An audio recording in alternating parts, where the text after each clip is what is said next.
O seu marido regressou após 3 anos no estrangeiro, trazendo consigo a amante e um filho. Ela, em silêncio, entregou-lhe os papéis do divórcio e partiu com a sua fortuna secreta.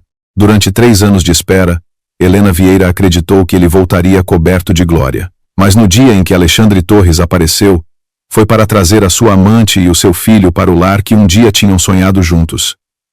Ela não chorou, não lhe recriminou nada, simplesmente depositou sobre a mesa um pedido de divórcio e a escritura de propriedade do apartamento.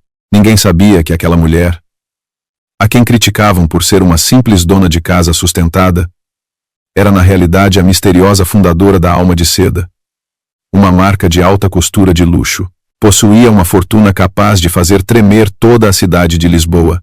A noite em que ele a traiu foi também a noite em que ela renasceu, abandonando o passado com um sorriso sereno e uma riqueza que o mundo inteiro admiraria.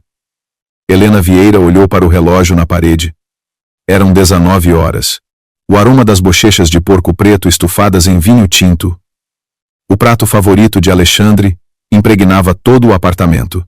Sobre a mesa, uma sopa de peixe ainda fumegava, ao lado de um prato de brócolos salteados com alho e presunto, apresentado com esmero. Tudo era perfeito, como o amor que ela se tinha esforçado por cultivar durante anos. 3 anos, 1095 dias. Desde que Alexandre partiu para o Porto, para perseguir o que ele chamava de o projeto do século. 1095 noites em que ela esperou sozinha naquele espaçoso apartamento pelas suas chamadas apressadas. Ele dizia que esse projeto seria o trampolim para se tornar o arquiteto-chefe mais prestigiado de Lisboa, para que ela pudesse viver uma vida de opulência sem preocupações. Ela acreditou nele, assim como sempre acreditara no seu amor desde os tempos da universidade. Levantou-se e caminhou até a grande janela, contemplando o trânsito buliçoso da Avenida da Liberdade, em Lisboa. As luzes de neon refletiam-se no seu rosto delicado, um rosto que mostrava subtis sinais de cansaço pela espera, mas que não conseguia esconder a sua ternura. Durante esses 3 anos, habituara-se a fazer tudo sozinha.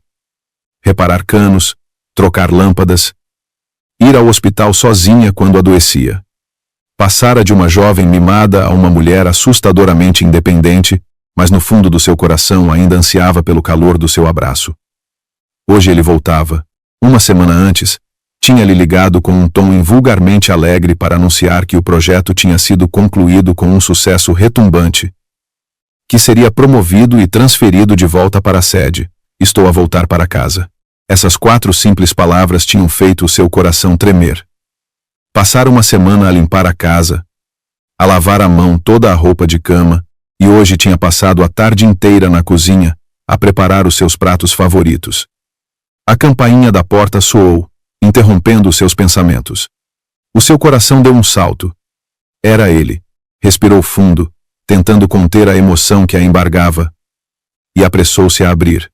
Queria receber-lo com o seu sorriso mais radiante, com o abraço mais caloroso. A porta abriu-se. Alexandre estava ali, com a sua figura alta e o seu rosto anguloso e familiar, mas o olhar que lhe dirigiu era estranho, esquivo. Vestia um fato caro, com um aspecto muito mais maduro e bem-sucedido do que 3 anos atrás. Mas a atenção de Helena não se deteve nele por muito tempo, porque de pé, logo atrás dele, estava outra mulher, uma mulher de rosto oval e grandes olhos redondos, com uma aparência frágil e lastimosa. Usava um vestido branco imaculado, e o que deixou Helena petrificada foi que, nos braços dessa mulher, havia uma criança pequena. O menino, de cerca de 2 anos, dormia profundamente, e as suas feições tinham uma semelhança espantosa com as de Alexandre. O tempo pareceu parar. A atmosfera calorosa do lar tornou-se gélida num instante. Nem mesmo o delicioso aroma da comida conseguia mascarar o odor à traição que agora impregnava o ar. Alexandre pigarreou, quebrando o silêncio opressivo. Entrou em casa sem a olhar diretamente nos olhos. Helena, esta é a Lúcia Mendonça, e este é o Mateus, o meu filho. Helena não disse nada. O seu olhar desviou-se do rosto da desconhecida para o menino adormecido. O meu filho. 4 palavras que foram como 4 punhais cravando-se no seu coração. 3 anos de espera em troca de outra mulher e um filho secreto. Lúcia baixou a cabeça, com a voz trêmula e carregada de uma suposta culpa. Senhora Vieira, lamento. Não queria destruir a sua família. Alexandre franziu o sobrolho e puxou Lúcia para trás de si, num gesto protetor. Não tens de pedir desculpa. A culpa é minha, Helena. Sei que isto é muito repentino, mas a Lúcia sacrificou muito por mim estes 3 anos no Porto. Ela foi quem me compreendeu e apoiou na minha carreira. E o menino precisa de ser reconhecido. A partir de agora, vão viver aqui. Espero que me possas compreender. Soltou um longo discurso onde cada palavra era uma desculpa para si mesmo e uma anulação total dos sacrifícios dela. Esperava que ela o compreendesse. Pensava que ela choraria, que faria uma cena, que ficaria com ciúmes como qualquer outra mulher. Mas Helena não fez nada disso. A sua calma desconcertou Alexandre. Não houve lágrimas. Não houve recriminações. Apenas o olhou em silêncio com um olhar tão profundo e sereno como um lago no outono. Esse olhar fez com que Alexandre se sentisse culpado, enquanto Lúcia apertava inconscientemente o menino nos braços. Então, Helena virou-se lentamente e dirigiu-se ao quarto. Alexandre e Lúcia olharam-se, e nos seus olhos apareceu um brilho de triunfo misturado com desdém. Acreditaram que ela tinha aceite o seu destino, que uma simples dona de casa sem trabalho não tinha outra opção senão aguentar. Mas estavam enganados. Minutos depois, Helena saiu. Nas suas mãos não trazia uma faca nem uma mala, mas sim uma pasta de cor azul. Aproximou-se da mesa de centro e depositou-a suavemente. A sua voz, clara e fria, ressoou no silêncio. Aqui está o pedido de divórcio. Já o assinei. Levantou o olhar e mirou diretamente o rosto estupefacto de Alexandre antes de pronunciar uma última frase, articulando cada sílaba. Assina e desaparece da minha casa. O silêncio apoderou-se da sala. Alexandre olhava fixamente para a pasta sobre a mesa e depois para o rosto inexpressivo de Helena, como se tentasse processar se tinha ouvido bem. Desaparece da minha casa. Uma onda de fúria substituiu a sua estupefação inicial. Sentiu o seu orgulho masculino pisado. Helena, a que é que estás a jogar? Exclamou com um tom que misturava raiva e troça. Quem pensas que és para me expulsar? Olha para ti. Estás há 3 anos em casa sem fazer nada. Tudo nesta casa, desde um palito ao sofá, esta vida de luxo, fui eu que a consegui com o meu trabalho árduo. Divórcio? Vais viver de quê? As suas palavras atingiram as memórias de Helena, fazendo-a reviver imagens do passado. Naquele dia, debaixo dos plátanos do pátio da universidade, o jovem Alexandre, com a sua camisa branca, tinha-lhe pegado na mão e, com os olhos a brilhar de ilusão, dissera-lhe: Helena, um dia serei um grande arquiteto. Vou construir-te a casa mais bonita do mundo e teremos uma família feliz. Helena era então a estrela da faculdade de design de moda. As suas criações deixavam os professores de boca aberta. Tinha um futuro promissor. As grandes marcas disputavam-na antes mesmo de se formar.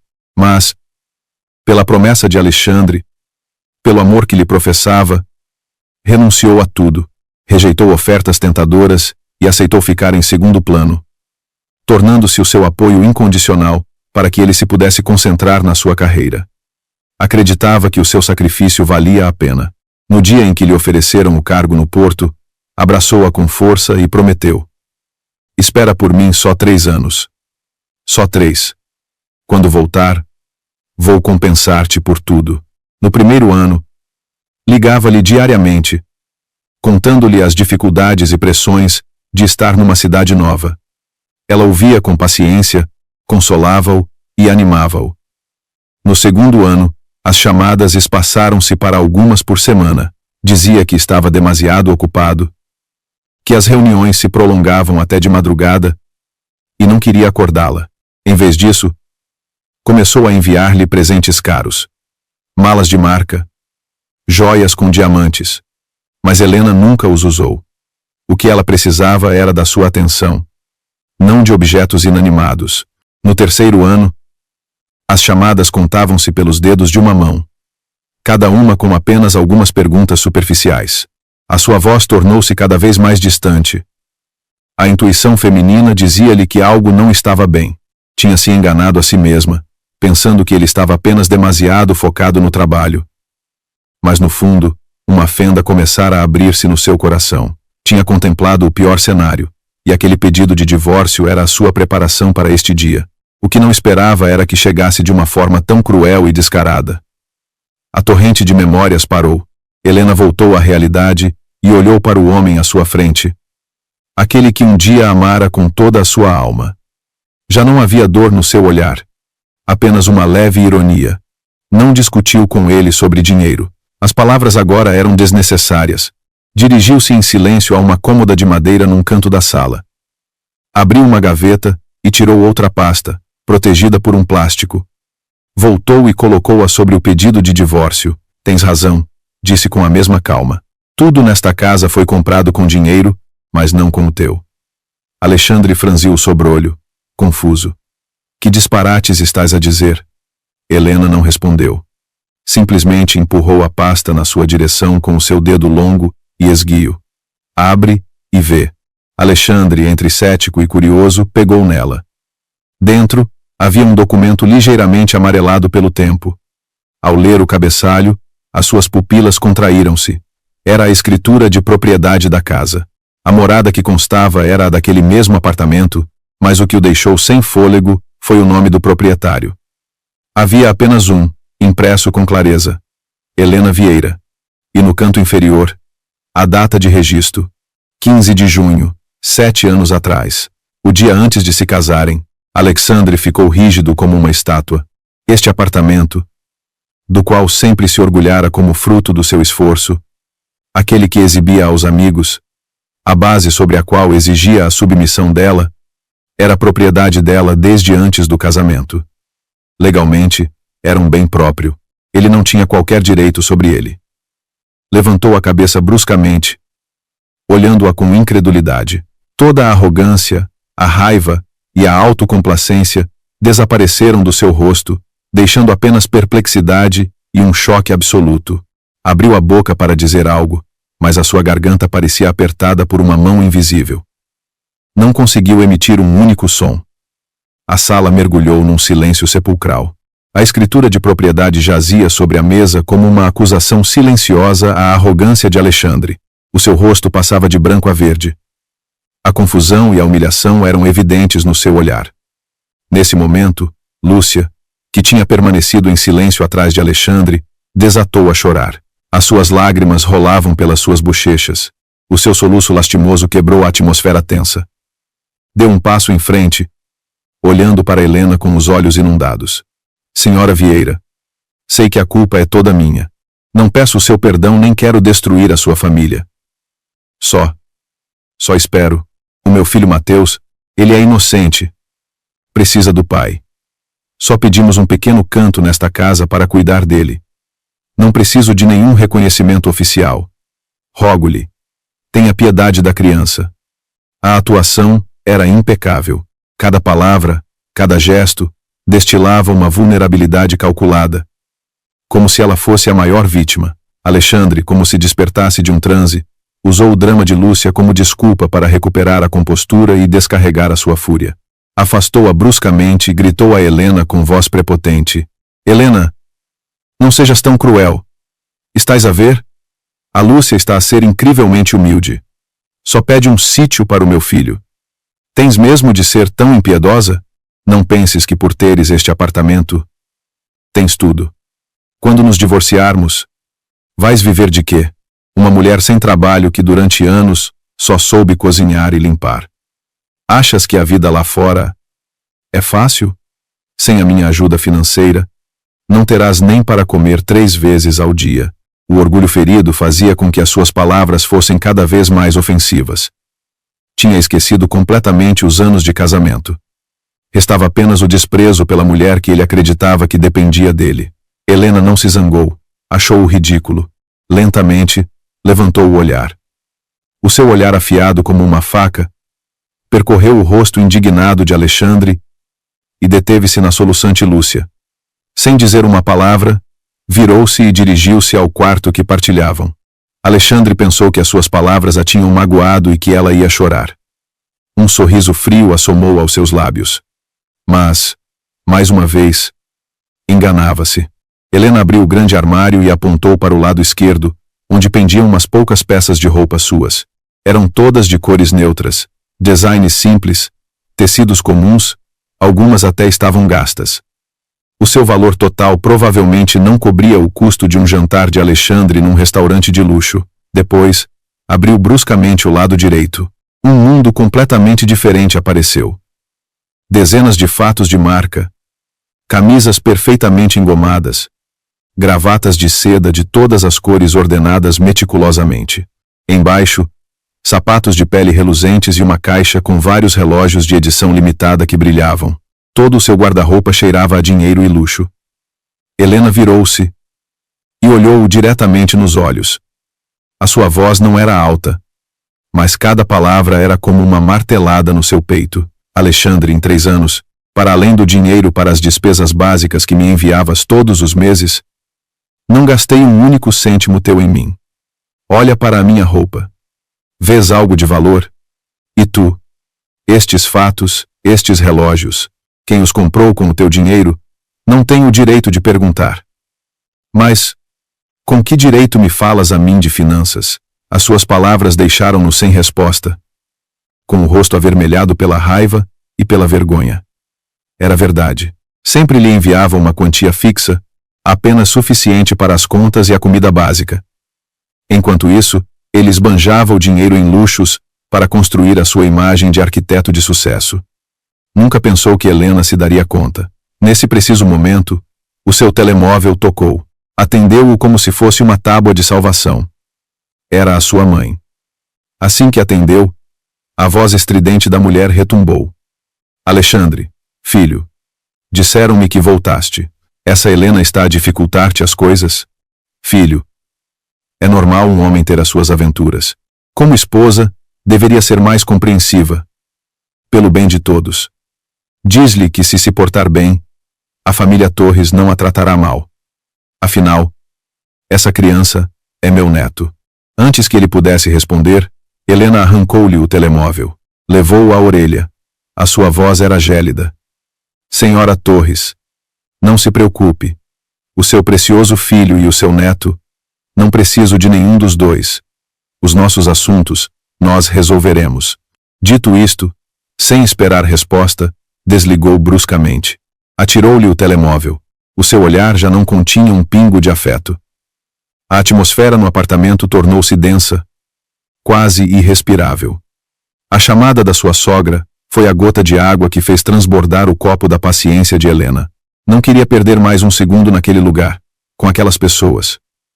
Tirou o seu próprio telemóvel e marcou um número familiar. Sociedade de Advogados Carmo Reis. Diga. Carmo. Sou eu, Helena Vieira. Disse Helena brevemente, com um tom calmo, mas que não admitia a réplica.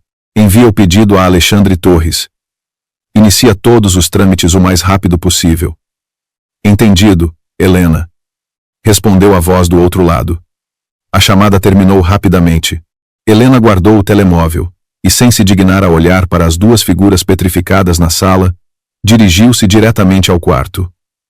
Ouviu-se o som de uma mala a abrir-se e das gavetas a fecharem-se. Alexandre e Lúcia olharam-se. Lúcia, com ar preocupado, puxou a manga de Alexandre. Alexandre! O quê? O que é que ela vai fazer? Fazer teatro, bufou Alexandre. Recuperando a confiança. Que mais pode ela fazer? Está só a ameaçar. Não acredito que se vá embora a sério. Se sair daqui, para onde iria? Para a casa de amigos ou de volta para a aldeia dela? Uma mulher habituada a viver bem, assim que passar uns dias de dificuldades, voltará a suplicar. A Lúcia pareceu-lhe lógico. O seu olhar em direção ao quarto encheu-se de um brilho de regozijo e desdém. É verdade, uma dona de casa de tantos anos, sem dinheiro nem poder. Quanto tempo poderia manter aquela fachada de dureza?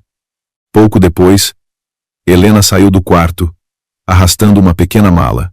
Era uma mala de cabine de 20 polegadas e parecia muito leve. Tinha mudado de roupa. Usava umas simples calças de ganga e uma t-shirt branca, com o cabelo comprido apanhado num rabo de cavalo. Não parecia uma mulher que o marido acabara de trair, mas sim uma estudante universitária a preparar-se para uma viagem curta. Não levou nada que pertencesse a Alexandre, nem as joias caras que ele lhe tinha enviado. Levava apenas o que era verdadeiramente seu. Arrastou a mala diretamente para a porta, sem olhar para trás uma única vez. O sumptuoso jantar continuava quente sobre a mesa. Mas para ela, naquele momento, não passava de uma amarga zombaria. Quando a sua mão pousou no puxador da porta, Alexandre disse com ar de superioridade: "Pensa bem, quando a birra te passar e reconsiderares, volta. Ainda te darei uma oportunidade." Helena não respondeu, apenas um leve sorriso, quase imperceptível, se desenhou nos seus lábios. Oportunidade. Ele ainda não entendia que quem precisava de uma oportunidade não era ela. Clac. A porta fechou-se, separando dois mundos. Dentro, Alexandre e Lúcia olharam-se e sorriram. Acreditavam que o drama tinha terminado e que eles eram os vencedores. Fora, Helena entrou no elevador com as costas direitas. Sem a menor hesitação, quando o elevador chegou ao rés do chão, saiu do luxuoso prédio de apartamentos onde vivera durante anos. O vento noturno de Lisboa soprava, trazendo consigo um ligeiro frio. Não chamou um táxi nem se dirigiu à paragem de autocarro. Simplesmente ficou de pé, em silêncio, junto ao passeio. Menos de um minuto depois, um Bentley preto parou silenciosamente mesmo à sua frente. A porta traseira abriu-se e um motorista com um uniforme impecável desceu e inclinou-se respeitosamente. "Menina Helena, por favor, entre no carro." O motorista pegou na pequena mala da sua mão e colocou-a com cuidado na bagageira. Helena não disse nada. Apenas acenou levemente com a cabeça e acomodou-se no luxuoso banco de trás. A porta do carro fechou-se suavemente, isolando-a do ruidoso mundo exterior. O carro deslizou em silêncio, misturando-se com o trânsito denso. Não se dirigiu para o centro da cidade nem para zonas residenciais modestas. Virou numa rua arborizada em direção ao bairro da Lapa, a zona de palacetes mais exclusiva e cara de Lisboa, onde cada metro quadrado valia o seu peso em ouro. Finalmente, o carro parou diante do portão de um palacete de estilo clássico europeu. O elaborado portão de ferro forjado abriu-se automaticamente, e o carro entrou num pátio com um jardim meticulosamente cuidado. Helena saiu do carro e respirou fundo o ar fresco. Este era o seu verdadeiro lar. A pesada porta de madeira do palacete abriu-se. Uma governanta mais velha já a esperava. "Bem-vinda à casa, menina", disse com um sorriso amável. Este não era apenas o lar de Helena Vieira, mas também o seu ateliê, o lugar onde nasciam obras de arte inestimáveis. O refúgio secreto do nome que fazia tremer o mundo da moda e da arte. Alma de Seda. 3 dias depois de Helena partir, Alexandre recebeu um envelope do tribunal. Abriu-o bruscamente. Deu uma olhada na citação e no pedido oficial de divórcio enviado pela advogada, e um sorriso zombeteiro desenhou-se nos seus lábios. Pensava que Helena estava apenas zangada, que após uns dias de dificuldades voltaria pelo seu próprio pé. Não esperava que ela levasse a coisa tão a sério, a ponto de contratar uma advogada. E então, uma dona de casa de tantos anos, sem qualquer fonte de rendimento, com que iria lutar contra ele. No máximo, dar-lhe-ia uma pequena pensão como se fosse caridade, e resolveria o assunto rapidamente. Com esta atitude de superioridade, Alexandre ligou ao seu advogado, um tal Sr. Ramos, especialista em divórcios, e comunicou-lhe com confiança que compareceria à primeira reunião para ver que truques a sua ex-mulher tirava da manga. O escritório de advogados de Carmo Reis ficava no 35º andar de um arranha-céus no coração financeiro da Avenida da Liberdade. Os vidros reluzentes e o interior minimalista, mas luxuoso, emanavam um ar de profissionalismo e exclusividade. Alexandre e o seu advogado entraram. O luxo do lugar reforçou a sua crença de que Helena apenas tinha pedido dinheiro emprestado para aparentar. Na sala de reuniões, já os esperava uma mulher de cerca de 30 e poucos anos. Vestia um fato de saia e casaco cinzento perfeitamente talhado. O cabelo apanhado num coque impecável, uma maquilhagem leve, mas um olhar incrivelmente aguçado. Era Carmo Reis, a advogada de Helena Vieira. Carmo acenou cortesmente. Convidou-os a sentar-se sem uma palavra a mais. O advogado Ramos tomou a iniciativa com um tom algo condescendente. Doutora Reis, recebemos o pedido da senhora Vieira. O meu cliente, o senhor Torres, é um homem que valoriza muito os laços afetivos. Não quer que as coisas fiquem feias. Quanto à partilha de bens, ambos sabemos que a senhora Vieira não trabalha há anos e todas as suas despesas dependeram do senhor Torres. Em consideração aos anos de casamento, o senhor Torres concorda em dar-lhe uma pensão suficiente para que possa alugar um apartamento e encontrar um novo trabalho. Carmo Reis ouviu em silêncio, tamborilando os seus longos dedos sobre a mesa. Quando o advogado Ramos terminou, falou com calma. Doutor Ramos, creio que há um mal-entendido. A minha cliente, a senhora Vieira, não solicita qualquer pensão de alimentos do senhor Torres. Ramos e Alexandre olharam-se com uma expressão de surpresa e troça. Sem pensão, acaso pensava ir-se embora de mãos a abanar? Carmo continuou com voz firme. As nossas exigências são muito simples. Primeiro, divórcio imediato com base na evidência de adultério do senhor Torres, que é irrefutável. Deslizou uma pasta com fotos na direção deles. Nas fotos, apareciam Alexandre e Lúcia em atitude íntima no porto. Havia até fotos deles com o pequeno Mateus a entrar e sair de um luxuoso complexo de apartamentos. O rosto de Alexandre mudou ligeiramente. Não esperava que Helena tivesse aquilo. Segundo, prosseguiu Carmo, quanto aos bens. O apartamento na Rua do Salitre é um bem próprio da minha cliente, adquirido antes do casamento, por isso não há nada a discutir. No entanto, durante o casamento, os rendimentos do Sr. Torres são considerados bens comuns do casal. Exigimos uma partilha equitativa segundo a lei. O advogado Ramos soltou uma gargalhada. Doutora Reis, não estará a brincar? Pois não, os rendimentos do Sr. Torres são, de facto, bens comuns. Mas a senhora Vieira também viveu desse dinheiro durante anos. Se dividir ao meio, não lhe restará grande coisa. A senhora Vieira deveria ser mais realista. Aceitar a pensão de alimentos é mais benéfico para ela. Alexandre recostou-se na cadeira com os braços cruzados e uma expressão de triunfo. Observava Carmo com diversão, esperando para ver como ela continuava com aquela farsa. Carmo não se abalou. Olhou diretamente para o advogado Ramos, um sorriso quase imperceptível assomando nos seus lábios. Então, falemos com realismo. Inclinou-se para abrir a pasta que tinha ao seu lado e tirou outro dossiê, muito mais grosso do que o das fotos. Depositou-o suavemente sobre a mesa e empurrou-o na direção de Alexandre. Senhor Torres, o senhor diz que a minha cliente dependia de si para viver, correto? Então, por favor, dê uma olhada nisto. Alexandre franziu o sobrolho e pegou no dossiê com curiosidade. A primeira página era um extrato de uma conta bancária. Os seus olhos percorreram rapidamente as cifras até chegarem ao saldo final. O número não era longo, mas fez com que as suas pupilas se contraíssem instantaneamente. 8 zeros. Passou a página rapidamente. Era o extrato de outro banco. Outra cifra astronômica. Continuou a passar páginas. As suas mãos começaram a tremer. Extratos de cartões de crédito, investimentos em obrigações, ações. Cada página era um golpe visual, mas isso não era tudo. Por baixo, havia uma série de escrituras de propriedade. Um duplex no Chiado, um espaço comercial na Rua Augusta, até uma vivenda no Algarve. Tudo em nome de Helena Vieira. Finalmente, o que o destruiu por completo foi um documento sobre participações empresariais. Helena Vieira possuía 70% de uma empresa chamada Alma de Seda. Alma de Seda. O nome soava-lhe familiar. Tinha-o ouvido ser mencionado pelas esposas dos seus sócios. Uma marca de alta costura, especializada em produtos de bordado de seda feitos à mão, extremamente caros e difíceis de conseguir.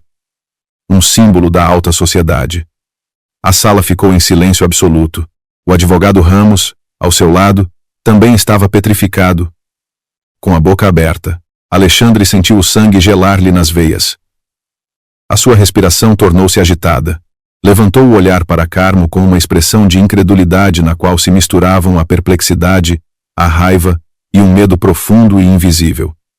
A mulher que sempre desprezara, a que acreditava que só sabia cozinhar e limpar, a que estava convencido de que não poderia viver sem ele, era uma magnata na sombra. A reviravolta foi tão repentina, tão brutal, que o apanhou completamente desprevenido. Enquanto Alexandre sofria um terremoto psicológico no escritório de advogados, Helena encontrava-se num mundo completamente diferente. O seu palacete clássico não era apenas um lugar para viver.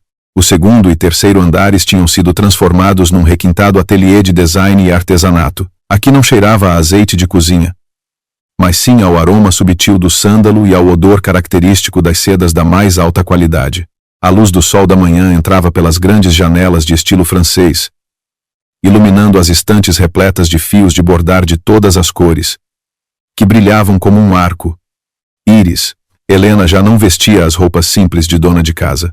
Usava um elegante vestido de seda de design, de cor azul fumado, cujo tecido suave se ajustava à sua figura esguia mas curvilínea.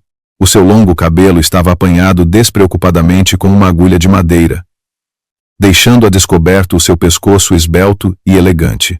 Não usava uma maquilhagem elaborada, mas a aura que emanava era cativante. Era uma mistura da elegância clássica de uma artista e da confiança e determinação de uma líder. Estava de pé diante de um grande bastidor, as suas mãos movendo-se agilmente, guiando a agulha sobre um fundo de seda preta. Sob os seus dedos, uma fênix de fogo estava a tomar forma. Cada pena parecia incrivelmente real, irradiando um brilho dourado. A sua concentração fazia com que tudo à sua volta parecesse parar. Uma jovem, a sua assistente chamada Ana, entrou sorrateiramente com um tablet na mão. Helena, desculpa incomodar, mas acabou de chegar uma proposta de colaboração muito importante. Ana não se atrevia a chamar-lhe diretora ou chefe. Ali, todos a tratavam respeitosamente por Helena, um tratamento próximo, mas que mantinha a devida reverência. Helena parou a mão, mas os seus olhos não se afastaram da obra. De quem? Do Grupo Monteiro, um dos principais conglomerados de investimento imobiliário de luxo e arte. Dizem que o seu presidente, o senhor Ricardo Monteiro, admira enormemente as obras da Alma de Seda. Helena já tinha ouvido falar do Grupo Monteiro. Eram uma força importante no mundo empresarial de Lisboa, conhecidos pelos seus projetos com uma forte componente artística e uns padrões estéticos extremamente elevados. Ana continuou com o seu relatório. Estão prestes a inaugurar um novo centro comercial e artístico chamado o Miradouro de Cristal. Esperam poder convidar pessoalmente a fundadora da Alma de Seda para colaborar no design de um espaço de exposição exclusivo de arte do bordado em seda no átrio principal.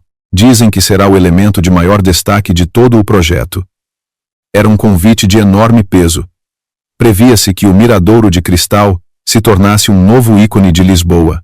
Se as obras da Alma de Seda fossem exibidas num lugar tão central, a fama da marca dispararia. Helena refletiu por um momento. Durante os últimos 3 anos, para dedicar tempo à sua pequena família, tinha recusado muitos projetos grandes, aceitando apenas encomendas privadas para manter o ateliê em funcionamento. Escondera-se tanto tempo por trás do nome Alma de Seda, que quase se esquecera das grandes ambições que outrora tivera. Agora estava livre, sem fardos, nem amarras.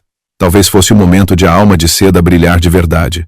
Virou-se para Ana, o seu olhar tranquilo mas firme. Diz-lhes que aceitamos reunir-nos. Marca um encontro para mim com o presidente deles, o senhor Monteiro. Ana assentiu com alegria e retirou-se de imediato para cumprir a ordem. Helena voltou ao bastidor, os seus dedos acariciando suavemente as esplêndidas penas da fênix. A fênix renasce das suas cinzas. Talvez esse fosse também o seu destino. O naufrágio do seu casamento não a tinha destruído, apenas a tornara mais forte e radiante. O seu olhar dirigiu-se para a janela, para os arranha-céus de Lisboa. O seu futuro, e o da Alma de Seda, começava aqui e agora. Após a partida de Helena, Lúcia Mendonça pôde finalmente entrar no apartamento como a nova senhora da casa. Passou o primeiro dia a percorrer cada divisão, apagando meticulosamente qualquer vestígio da outra mulher. Deitou fora o jogo de lençóis azul pálido que Helena adorava e substituiu-o por um de um vermelho intenso e provocador. Os pequenos e delicados vasos na varanda foram substituídos por ostensivos ramos de rosas. Até comprou uma série de caros quadros abstratos para pendurar nas paredes, tentando impor um estilo completamente diferente, um estilo que pertencesse a Lúcia Mendonça. Cada mudança era cuidadosamente fotografada e publicada no seu perfil de Instagram, usando frases cheias de indiretas. Junto a uma foto de um jantar romântico à luz das velas, escreveu: "A felicidade às vezes tarda em chegar, mas se for a pessoa certa, a espera vale a pena." Debaixo de uma foto do pequeno Mateus a brincar no sofá novo, acrescentou: "Finalmente, o meu filho tem um lar completo. Onde há amor, aí está o lar." Cada publicação era como uma agulha invisível, calculada para ferir o coração de Helena.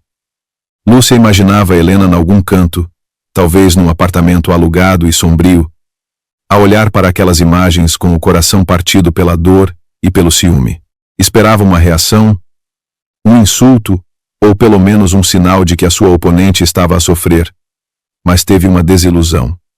O perfil de Helena Vieira estava completamente em silêncio. A sua foto de perfil continuava a ser a de uma magnólia branca. A sua última publicação era de há meio ano. Parecia ter se evaporado do mundo virtual, ignorando por completo as provocações de Lúcia. Este silêncio fazia com que Lúcia se sentisse como se estivesse a dar socos num saco de algodão, inútil e frustrante. Não entendia como Helena podia estar tão tranquila. Entretanto, no grupo de WhatsApp dos antigos colegas de universidade, a sua história tinha se tornado no tema de conversa mais quente. Uma amiga com o apelido Gatinha Preguiçosa foi a primeira a falar. "Malta, já souberam? O Alexandre trouxe a amante e um filho para casa. A Helena foi-se embora. Pobre Helena, tantos anos a sacrificar-se por ele para acabar assim." Outro, provavelmente amigo de Alexandre, saiu em sua defesa. "As coisas do coração são complicadas. O Alexandre esteve 3 anos sozinho no Porto a trabalhar arduamente. É normal que um homem longe da mulher tenha um momento de fraqueza." Alguém replicou imediatamente: "Um momento de fraqueza que produz uma criança de 2 anos? O que é que ele pensa que a Helena é?" A discussão aqueceu. Alguns compadeciam-se de Helena. Outros insinuavam que ela não soube reter o marido. Uma mulher demasiado boa que só se dedica à casa está destinada a ser abandonada. Em que século vive ela, a depender de um homem? Olhem para ela agora. De certeza que está a passar muito mal." Lúcia lia cada comentário. Sentia-se satisfeita quando falavam mal de Helena, mas zangava-se porque muitos continuavam do lado dela. A presença de Helena, embora ausente, continuava a ser uma sombra que pairava sobre a sua vida. Virou-se para Alexandre, que estava sentado no sofá com o sobrolho franzido, e disse-lhe com voz melosa: "Querido, por que não lhe ligas e falas com ela? O silêncio dela inquieta-me." Mas Alexandre, que acabara de voltar do escritório de advogados, estava com um péssimo humor. Afastou-lhe a mão bruscamente. "Inquieta de quê? Está só a fingir-se de mártir. Para de te preocupares com ela." Ao ver a atitude invulgarmente hostil de Alexandre, Lúcia não se atreveu a dizer mais nada. Teve de engolir a sua frustração. Não sabia que, na mente de Alexandre, a sua existência e a do menino já não eram importantes. A sua mente estava completamente absorvida pela imensa e secreta fortuna de Helena Vieira. Para Lúcia, o silêncio de Helena era um desprezo. Não se dava conta de que era a arma mais poderosa, porque quando alguém deixa de se importar contigo, todas as provocações se tornam inúteis. Alexandre saiu do edifício da Avenida da Liberdade num estado de confusão total. As cifras dos extratos, as moradas das propriedades de luxo e as 3 palavras, "alma de seda", dançavam incessantemente na sua cabeça, criando um caos sem saída. Ao chegar ao apartamento, trancou-se no seu escritório, ignorando as batidas de uma preocupada Lúcia na porta. A sua primeira reação não foi o arrependimento, mas uma fúria cega. "Engano. Tudo é um engano", pensou, batendo na mesa. Helena Vieira, a esposa dócil e simples que julgava ter sob controlo, tinha se atrevido a enganá-lo, construindo um império nas suas costas durante anos. Sentia-se como um palhaço, Um idiota que tinha sido manipulado sem se dar conta. O seu orgulho estava em pedaços. Mas após a raiva, veio uma confusão indescritível. Como é que ela conseguiu? De onde tirou o dinheiro? Alma de seda. Por que é que nunca lhe o tinha mencionado? Iniciou a sua própria investigação frenética. Não se atrevia a perguntar aos seus sócios ou amigos ricos. Tinha vergonha.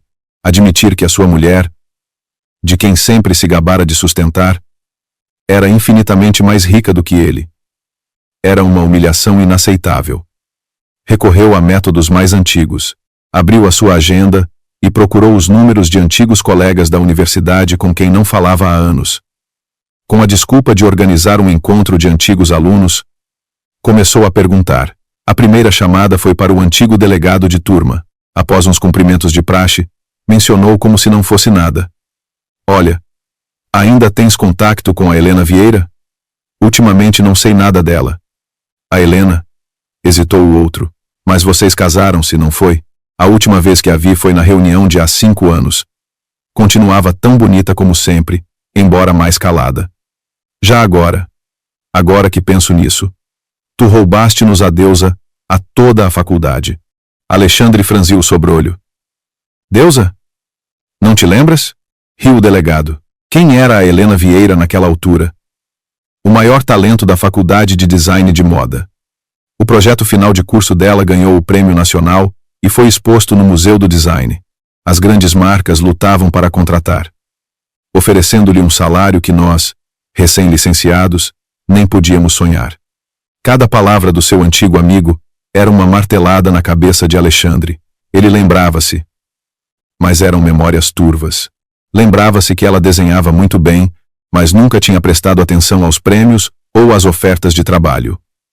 Naquela altura, estava apenas ébrio de amor e inchado de orgulho por ter uma namorada tão bonita e talentosa. Todos pensávamos que ela se tornaria uma grande designer, talvez de fama internacional, continuou o amigo. E de repente, depois de começar a namorar contigo, recusou tudo, disse que queria ficar em casa para te apoiar. Ficamos todos com uma pena tremenda. O amor realmente cega as pessoas. Ao desligar, Alexandre ficou petrificado na sua cadeira. Pela primeira vez em muitos anos, um sentimento de culpa abriu caminho no seu coração. Agora lembrava-se. Lembrava-se do brilho nos olhos dela quando falava dos seus sonhos de design.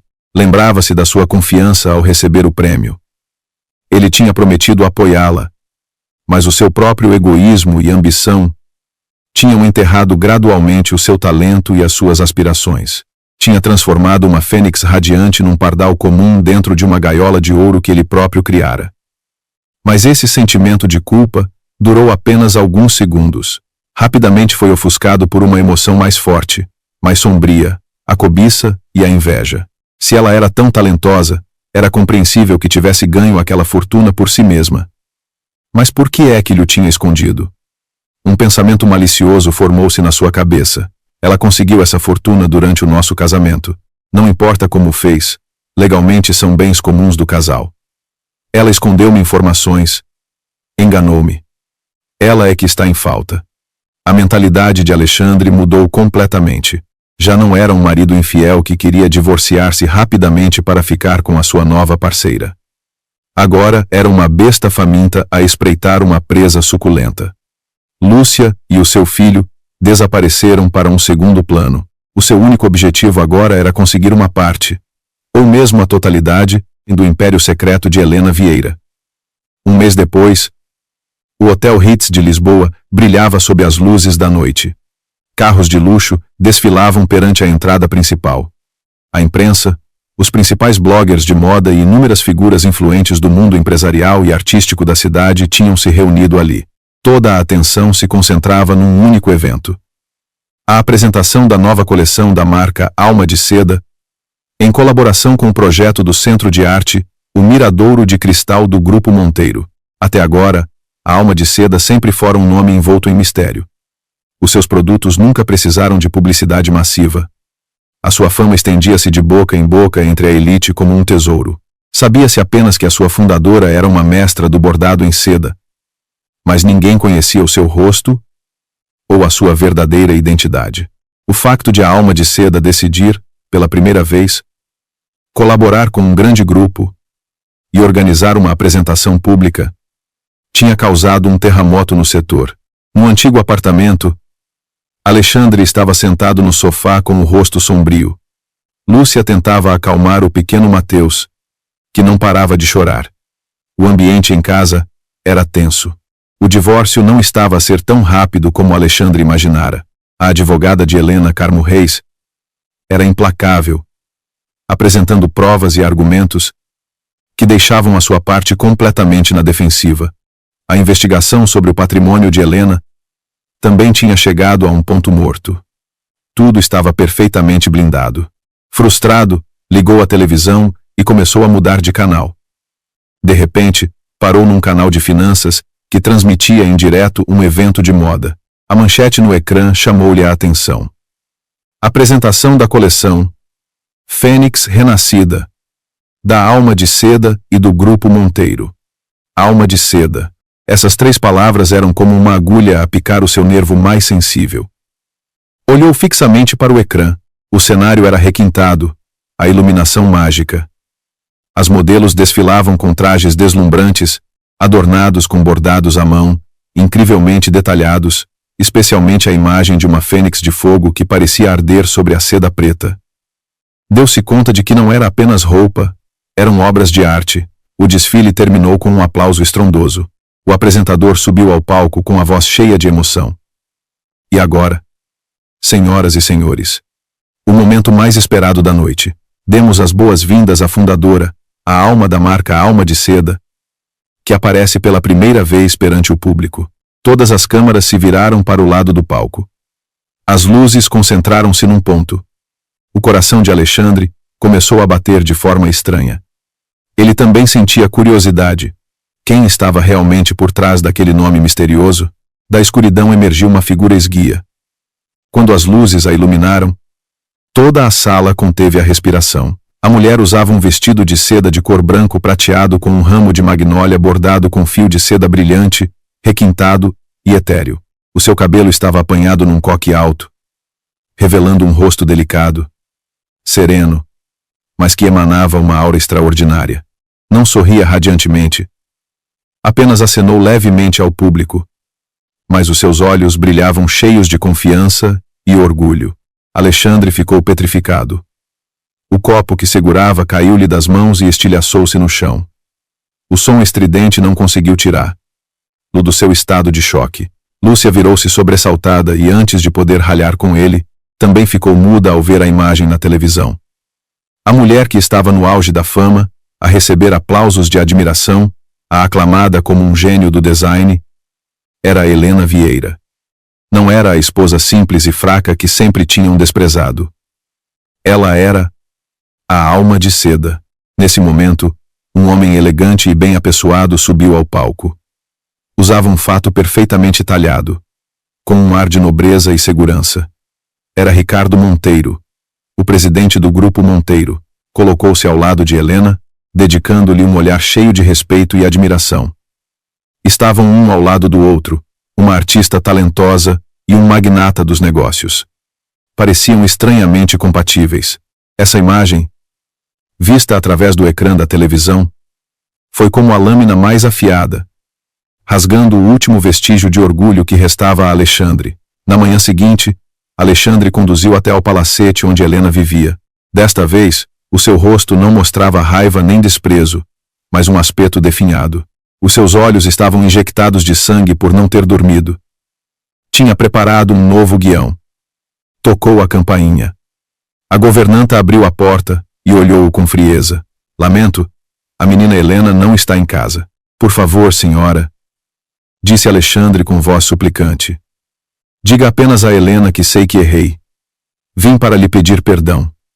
Esperarei aqui até que ela me receba. E realmente ficou de pé em frente ao portão, sob o sol da manhã que começava a aquecer. Acreditava que Helena, por mais dura que fosse, não poderia ser tão cruel a ponto de deixar o seu antigo marido ao relento. Subestimou Helena. Quase uma hora depois, o pesado portão de ferro abriu-se. Mas não foi Helena quem saiu para o receber, mas sim a governanta com um copo de água. Deixou o copo sobre um pilar do portão. A menina Helena diz que se o Sr. Torres quiser esperar, que espere, mas que não desmaie por uma insolação à frente da casa dela, que incomodaria os outros. Dito isto, virou-se e fechou o portão. Alexandre ficou roxo de raiva. Aquela humilhação era pior do que os insultos. Mas conteve-se. Sabia que não podia usar a força, apenas a astúcia. Finalmente, ao meio-dia, Helena acedeu a receber. Lu na sala. Sentou-se num sofá individual com uma chávena de camomila na mão, tão tranquila como se estivesse a receber um convidado inesperado. Assim que Alexandre a viu, os seus olhos avermelharam. Aproximou-se rapidamente com a intenção de se sentar ao seu lado, mas o olhar frio dela deteve-o. Teve de se sentar no sofá em frente. Começou a sua atuação, com a voz cheia de arrependimento e dor. Helena, lamento. Tenho pensado muito nestes dias. Sei que sou um canalha. Que te falhei. Foi tudo porque aquela cabra da Lúcia Mendonça me enfeitiçou. Helena, afinal de contas, temos anos de casamento às nossas costas. Poderias dar-me uma oportunidade para emendar os meus erros? Helena sorveu um pouco de chá sem dizer nada. Observando a sua atuação em silêncio, vendo que ela não reagia, Alexandre mudou de assunto. Ontem à noite vi a apresentação. És incrível, Helena. Não fazia ideia de que eras a alma de seda. Tiveste de trabalhar muito, escondeste-mo também. Se eu soubesse o quão talentosa e trabalhadora eras, nunca te teria tratado assim. Começou a deturpar a verdade. O teu patrimônio, a tua marca, tudo foi construído enquanto estávamos casados, não é? Segundo a lei, isso é considerado bens comuns do casal. Helena, não nos divorciemos, está bem? Pelos velhos tempos, retira o pedido. A partir de agora, estarei ao teu lado. Ajudar-te-ei a gerir a empresa, a fazer crescer a tua carreira. Juntos, construiremos o nosso próprio império. Finalmente, a sua verdadeira face ficou a descoberto. Não era arrependimento. Não era amor. Era uma cobiça sem fundo pela sua imensa fortuna. Helena pousou suavemente a chávena sobre a mesa. O ligeiro som fez Alexandre sobressaltar-se. Levantou o olhar e, pela primeira vez desde que ele entrara, olhou-o diretamente nos olhos. O seu olhar era claro, mas tão afiado que parecia poder ver através da sua alma. Alexandre, já terminaste? Disse lentamente, articulando cada palavra. Levantou-se. Foi à sua secretária e tirou um dossiê. Primeiro, a marca Alma de Seda foi registrada e a empresa fundada por mim antes de nos casarmos. É tudo patrimônio próprio meu. Segundo, durante o casamento, todos os rendimentos da empresa foram canalizados para uma conta separada, gerida por um fundo fiduciário independente. A minha advogada tem todos os documentos que provam a origem e a separação desses fundos. Não tem nada a ver com os teus supostos bens comuns. Terceiro, o pedido de divórcio. Nunca o retirarei. Cada uma das suas frases era um golpe demolidor no plano de Alexandre. Não esperava que ela estivesse tão preparada, tão meticulosa, sem lhe deixar uma única brecha para se aproveitar. Helena dirigiu-se à porta e fez um sinal à governanta. Acompanhe o senhor à saída. E a partir de agora, que esta pessoa não volte a entrar aqui. Alexandre ficou petrificado no meio da sala, vendo as costas frias de Helena.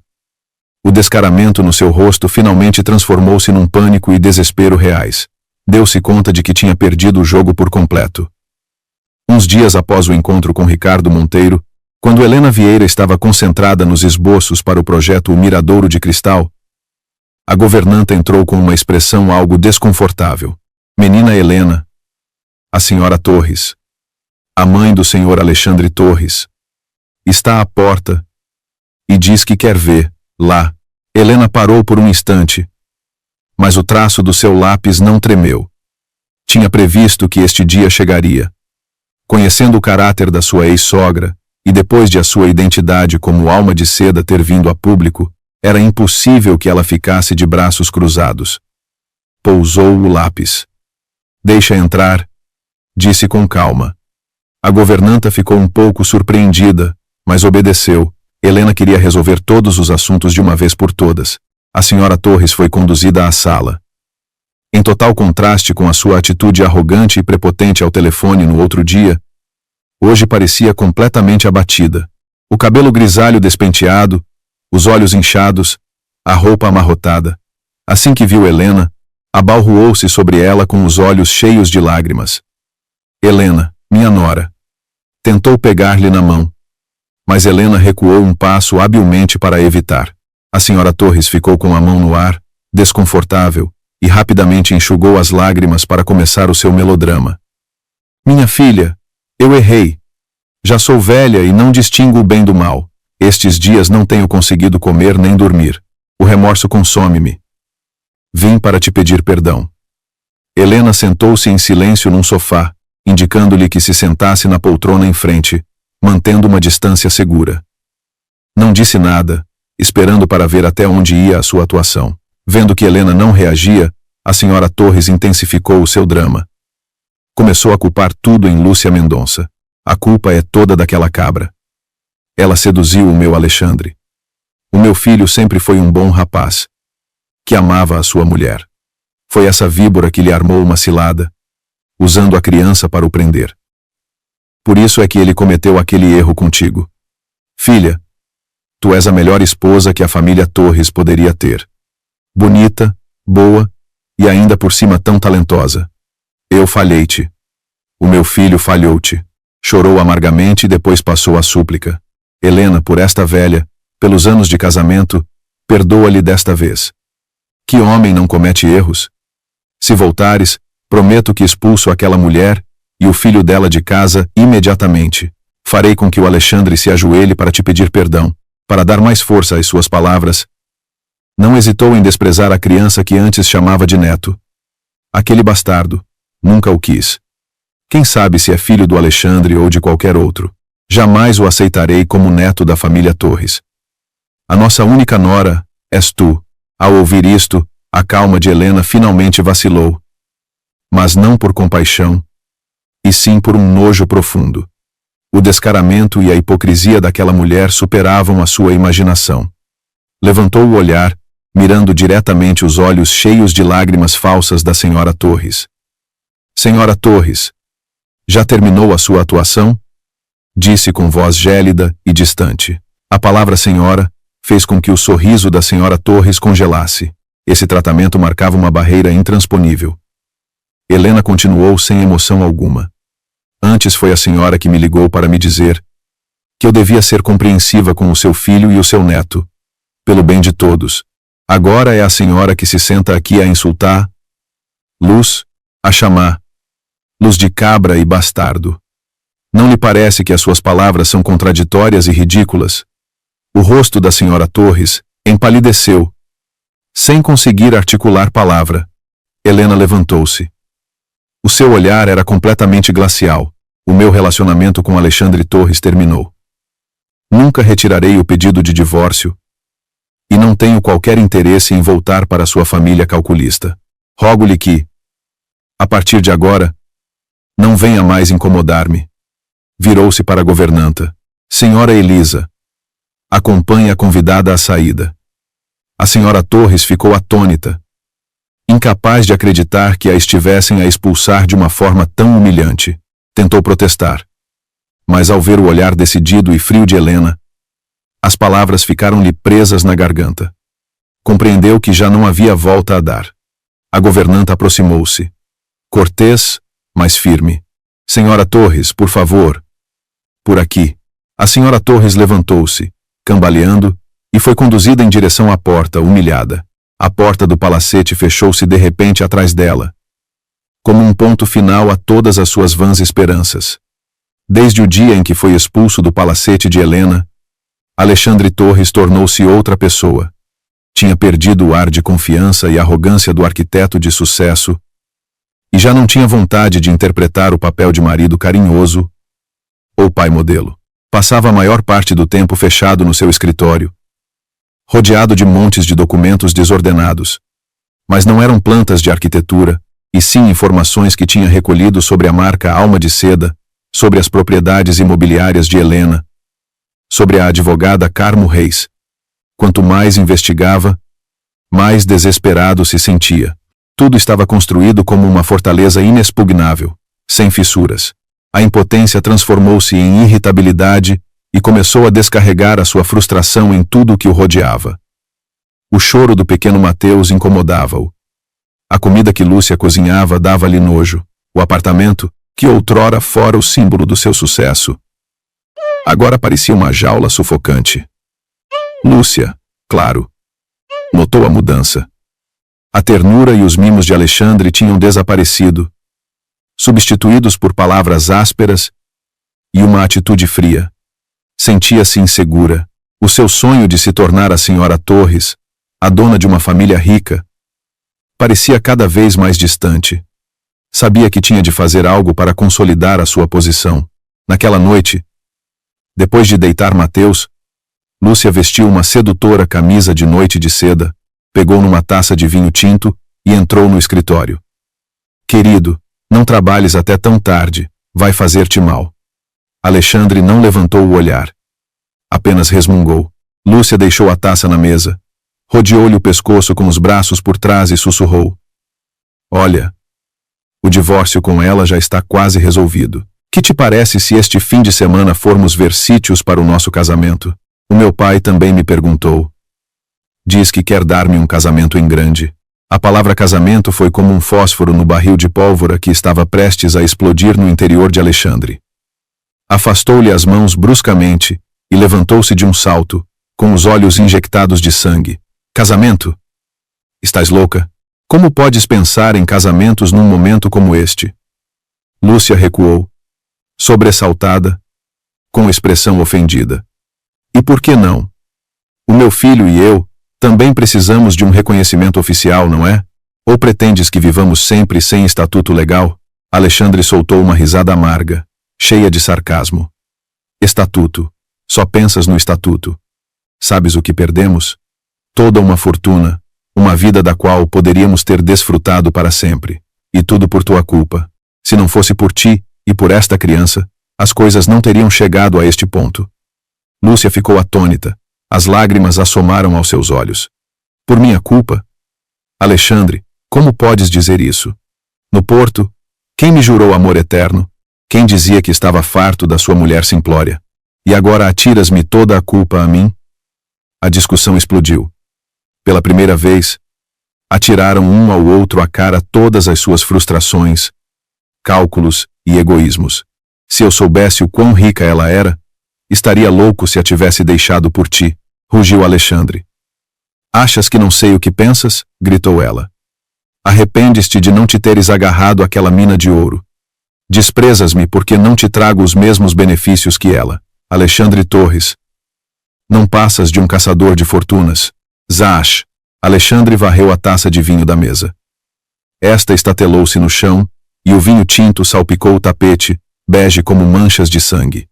A atmosfera na sala tornou-se gélida. Olharam-se com hostilidade, como dois estranhos. A relação construída sobre a traição e o cálculo finalmente mostrou a sua primeira fenda, profunda e irreparável.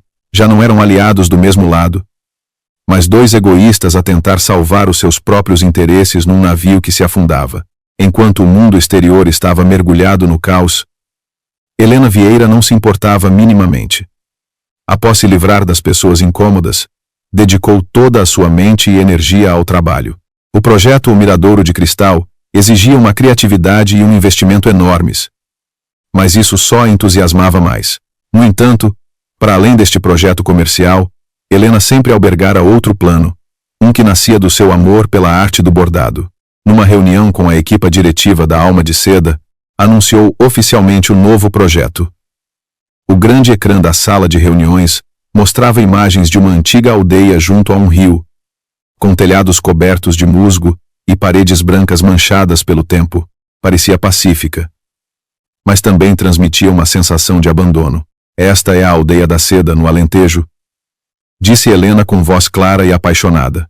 Antigamente, foi um dos centros de produção de seda e bordado à mão mais famosos do país. Mas com a industrialização, o ofício foi desaparecendo. Agora, restam apenas algumas artesãs idosas que se agarram à sua arte, vivendo com grandes dificuldades. Fez uma pausa, olhando para cada pessoa na sala. A alma de seda existe hoje graças à essência da arte do bordado tradicional. Não podemos apenas receber sem dar nada em troca. Por isso, decidi que a empresa investirá todos os lucros deste ano para lançar o projeto Fênix Renascida. Todos na sala ouviam em silêncio. Vamos restaurar a aldeia da seda. Repararemos as oficinas, modernizaremos o equipamento, convidaremos as mestras artesãs para ensinar e abriremos aulas de formação gratuitas para as novas gerações. Converteremos este lugar não só num centro de produção, mas também num centro de preservação cultural e turismo de experiências. Devolveremos a arte do bordado em seda à sua época dourada. O plano de Helena não era uma jogada de negócios, mas um desejo profundo. Queria usar a sua própria força para proteger os valores culturais que se estavam a perder. Imediatamente a seguir, a informação sobre o projeto difundiu-se nos meios de comunicação. Com a fama da alma de seda, o projeto Fênix Renascida recebeu um forte apoio da opinião pública e do governo. Todos elogiaram a iniciativa como um ato significativo que demonstrava a responsabilidade social de uma grande empresa. A imagem da alma de seda e de Helena Vieira engrandeceu-se ainda mais aos olhos do público. Helena não fazia ideia de que esta jogada, nascida do coração, se tornaria, sem querer, um golpe mortal para os planos de Alexandre e da família de Lúcia. Nesse momento, nos escritórios de uma construtora, o pai de Lúcia batia na mesa com fúria. Seja essa mulher, Helena Vieira, à sua frente estava Alexandre, com o rosto pálido. Tinham diante de si o jornal econômico com a notícia do projeto da alma de seda na capa. Sabes onde fica essa aldeia da seda? Sibilou o pai de Lúcia, mesmo ao lado do terreno que tanto nos custou a preparar para expropriar e construir o nosso complexo turístico. Agora o governo aprovou o projeto de preservação cultural deles. Considerando o patrimônio protegido, o nosso plano de expropriação foi por água abaixo. Todo o investimento inicial corre o risco de se perder. Um arrepio percorreu a espinha de Alexandre. Aquele complexo turístico era um projeto enorme, a sua oportunidade para relançar a sua carreira após os recentes fracassos. Tinha posto toda a sua energia e contactos nele. Lúcia, que também estava lá, balbuciou. Pai, talvez seja só uma coincidência. Coincidência? Riu com amargura o seu pai. Que ingênua que és. Neste mundo não existem tais coincidências. Essa mulher está claramente a atacar-nos. Quer cortar-nos todas as vias de escape. Alexandre apertou os punhos com tanta força que as veias se marcaram no dorso das suas mãos. Não acreditava que fosse uma coincidência. Acreditava que era uma vingança perfeitamente calculada por parte de Helena. Ela não queria apenas o divórcio e ficar com seu patrimônio. Queria destruir completamente a sua carreira e o seu futuro. O medo e o ódio entrelaçaram-se, tornando-se uma paranoia tóxica. Olhou para Lúcia com suspeita.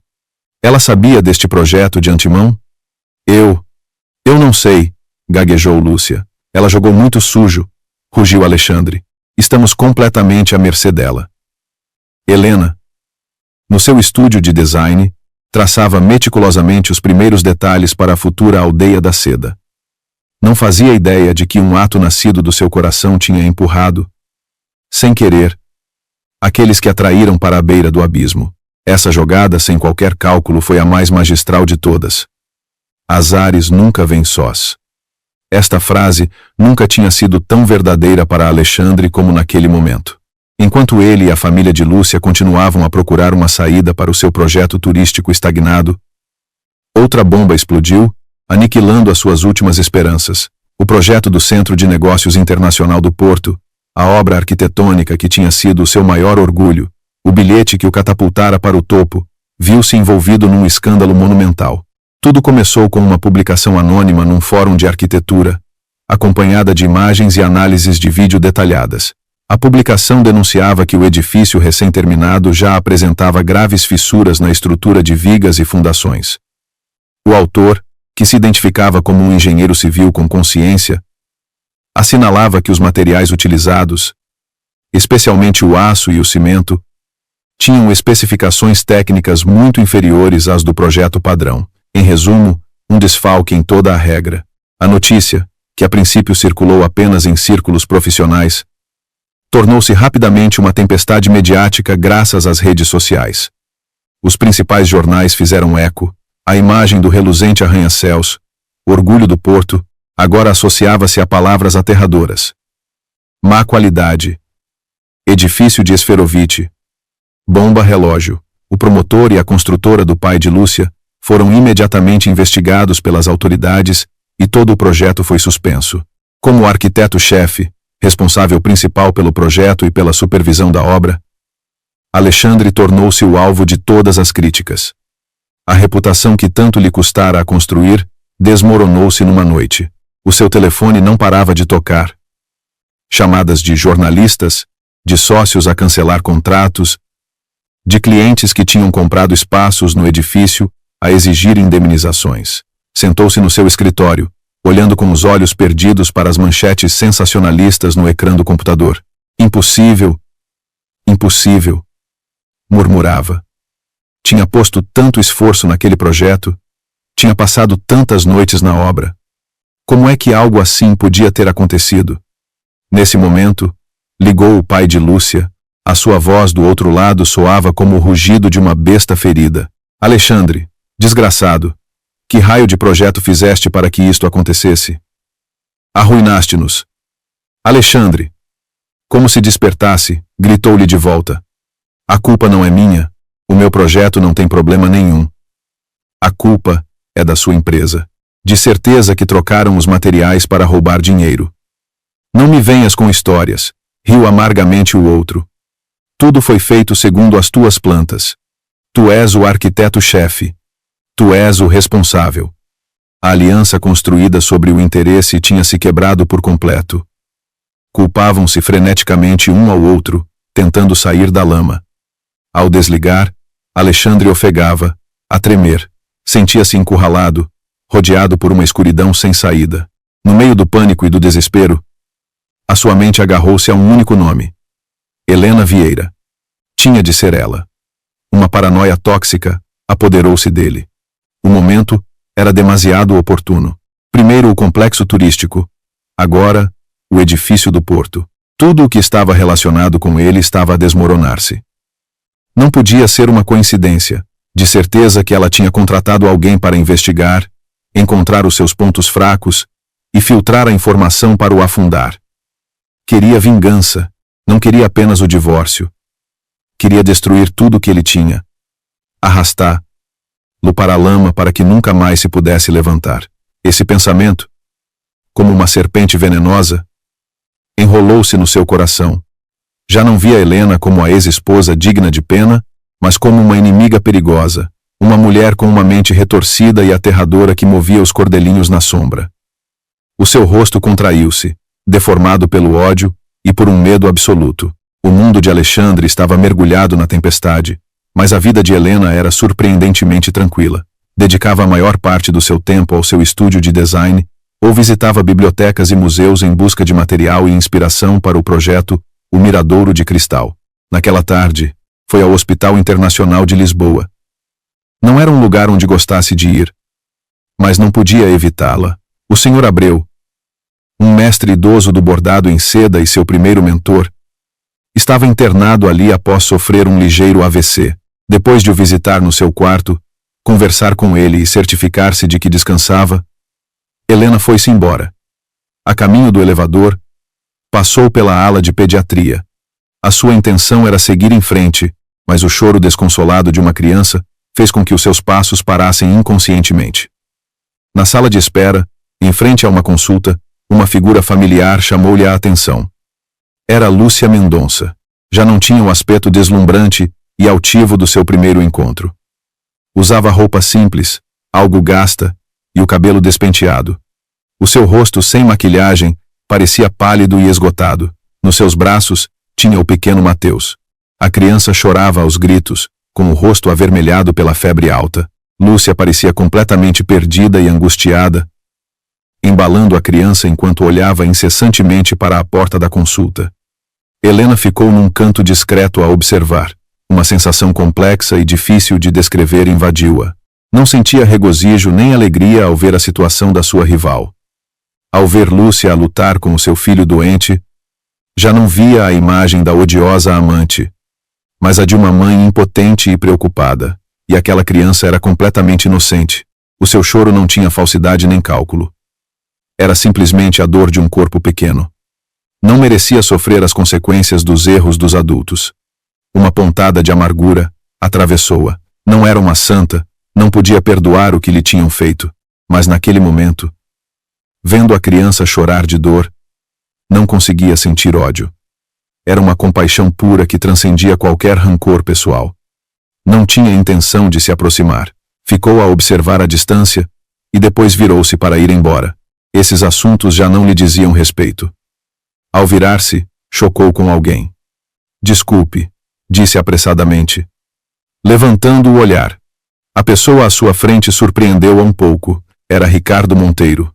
Ele também pareceu surpreendido, mas rapidamente sorriu cortesmente. Senhora Vieira. Que coincidência. Helena acenou levemente. Olá, senhor Monteiro. Vim visitar um amigo do meu pai, explicou ele brevemente. Depois o seu olhar perceptivo pousou no seu rosto. Está bem? Não tem boa cara. Não olhou para onde estava Lúcia. A sua atenção estava centrada nela. Essa delicadeza fez com que Helena se sentisse confortável. Abanou a cabeça, tentando esboçar um sorriso. Não é nada. Apenas uma velha recordação. Ricardo não perguntou mais. Sabia onde parar. Apenas a olhou profundamente, e de repente disse algo que não vinha a propósito. A arte precisa de inspiração. Não deixe que as más recordações a turvem. As suas palavras não eram um consolo vazio, eram como o lembrete de um amigo da alma. Alguém que realmente entendia o seu mundo interior. Não a via como uma mulher envolvida num divórcio, mas como uma artista cujo espaço criativo precisava de ser protegido. Uma corrente cálida percorreu o coração de Helena. Há muito tempo que não se sentia tão compreendida. Obrigada, disse. Desta vez, o seu sorriso foi muito mais sincero. Despediu-se dele e dirigiu-se ao elevador. A imagem da criança a chorar e da mãe esgotada ainda a perseguia. Mas as palavras de Ricardo foram como uma brisa fresca, dissipando suavemente as nuvens escuras e ajudando-a a encontrar a paz interior. O seu caminho era a arte, a criação. Os velhos assuntos deviam ficar para trás. O escândalo do porto e a estagnação do projeto turístico tinham colocado Alexandre numa situação limite. No entanto, ainda albergava uma última esperança. No divórcio, tentaria provar que parte do patrimônio de Helena se formara durante o casamento para assim conseguir algum capital e recomeçar. Não sabia que um verdadeiro tsunami se estava a formar silenciosamente onde menos esperava, prestes a arrasar com tudo. No escritório de advogados de Carmo Reis, o ambiente era de máxima tensão. A sua equipa não incluía apenas excelentes advogados, mas também os melhores peritos em investigação financeira e contabilidade forense. A princípio, o seu objetivo era simplesmente reunir provas da infidelidade e delimitar claramente o patrimônio de Helena para proteger os seus interesses no divórcio.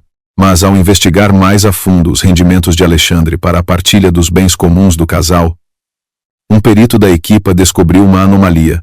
O jovem analista financeiro apontou para um complexo diagrama de fluxo de dinheiro no grande ecrã. Carmo. Olha para isto.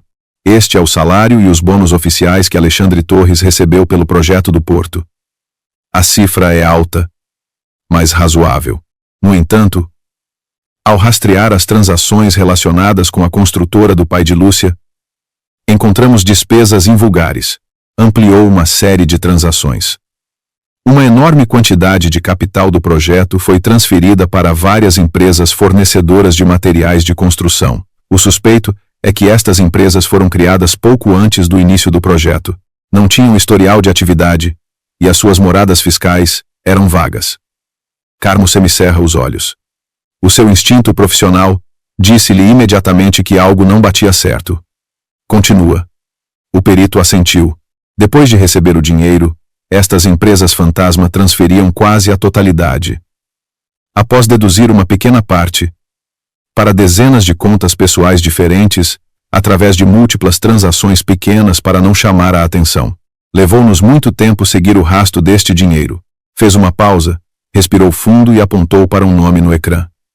E, finalmente, uma parte considerável desse dinheiro acabou numa conta no estrangeiro. O titular dessa conta é Alexandre Torres. Toda a sala ficou em silêncio. Todos compreenderam a gravidade do assunto. Já não era um simples caso de divórcio civil. Era um caso de criminalidade econômica organizada. Desfalque, peculato, branqueamento de capitais. Qualquer um desses crimes era suficiente para que Alexandre e o pai de Lúcia acabassem na prisão. Agora tudo se encaixava. A carreira meteórica de Alexandre, a sua vida de luxo no Porto, não provinham apenas do seu talento como arquiteto, mas tinham sido construídas com dinheiro ilegal. Ele não era apenas um marido infiel. Era um criminoso. Carmo ligou imediatamente a Helena. Não lhe deu a notícia por telefone. Solicitou uma reunião pessoalmente. Na luxuosa sala do palacete, Helena leu em silêncio os documentos que Carmo lhe entregou. Quanto mais lia, mais frio se tornava o seu rosto. Sabia que Alexandre era ambicioso, pragmático, disposto a tudo para subir, mas nunca imaginou que pudesse perder toda a decência, pisando a ética, a profissão e a lei dessa maneira. Esta traição era mais dolorosa do que a sua infidelidade. Não só manchava o seu amor, mas negava por completo a integridade da pessoa em quem outrora confiara cegamente.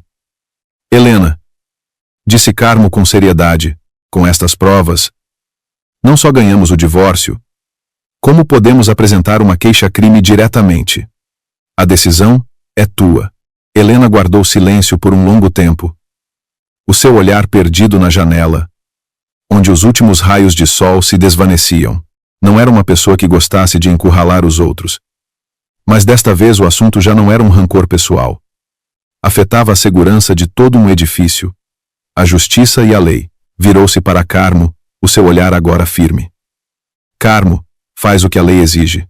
Quem comete um erro deve assumir a responsabilidade. Era a última carta, o golpe de misericórdia que poria fim a tudo para Alexandre Torres. Alexandre recebeu uma nova carta do escritório de Carmo Reis. Desta vez não era uma citação nem uma proposta de partilha de bens. Era uma advertência formal que aludia a transações financeiras irregulares relacionadas com o projeto do Porto, acompanhada de uma cópia desfocada de algumas ordens de transferência para a conta no estrangeiro em seu nome. A carta não ameaçava explicitamente com uma denúncia, mas a intimidação era inequívoca. No momento em que viu aquelas cifras, Alexandre sentiu que o mundo desabava. Um suor frio percorreu-lhe as costas. As suas mãos tremiam sem controlo. Acabou. Pensou. A Helena sabe de tudo. Ela não quer só o dinheiro. Quer meter-me na prisão. O pânico absoluto anulou a sua razão. Saiu a correr do seu escritório como um louco, à procura de Lúcia. Encontrou-a na sala, a dar um iogurte ao pequeno Mateus. Alexandre atirou-lhe o papel para a mesa. O barulho assustou a criança, que desatou a chorar. O que é isto? Explica-me. Lúcia, sobressaltada, acalmou a criança e pegou no papel. Assim que viu as cifras familiares, o seu rosto empalideceu. Eu não sei de nada, balbuciou, evitando o seu olhar. Alexandre perdeu a paciência. Agarrou-a pelos ombros e sacudiu-a, quase a gritar. Não finjas mais. Até quando pensas enganar-me? A Helena sabe de tudo. Tem todas as provas. Vai denunciar-nos. Iremos para a prisão. Entendes? A palavra prisão foi como um punhal no maior medo de Lúcia. A sua máscara de fragilidade e vitimismo finalmente se desfez em pedaços. Desatou a chorar. Mas desta vez não era uma atuação. Era puro terror.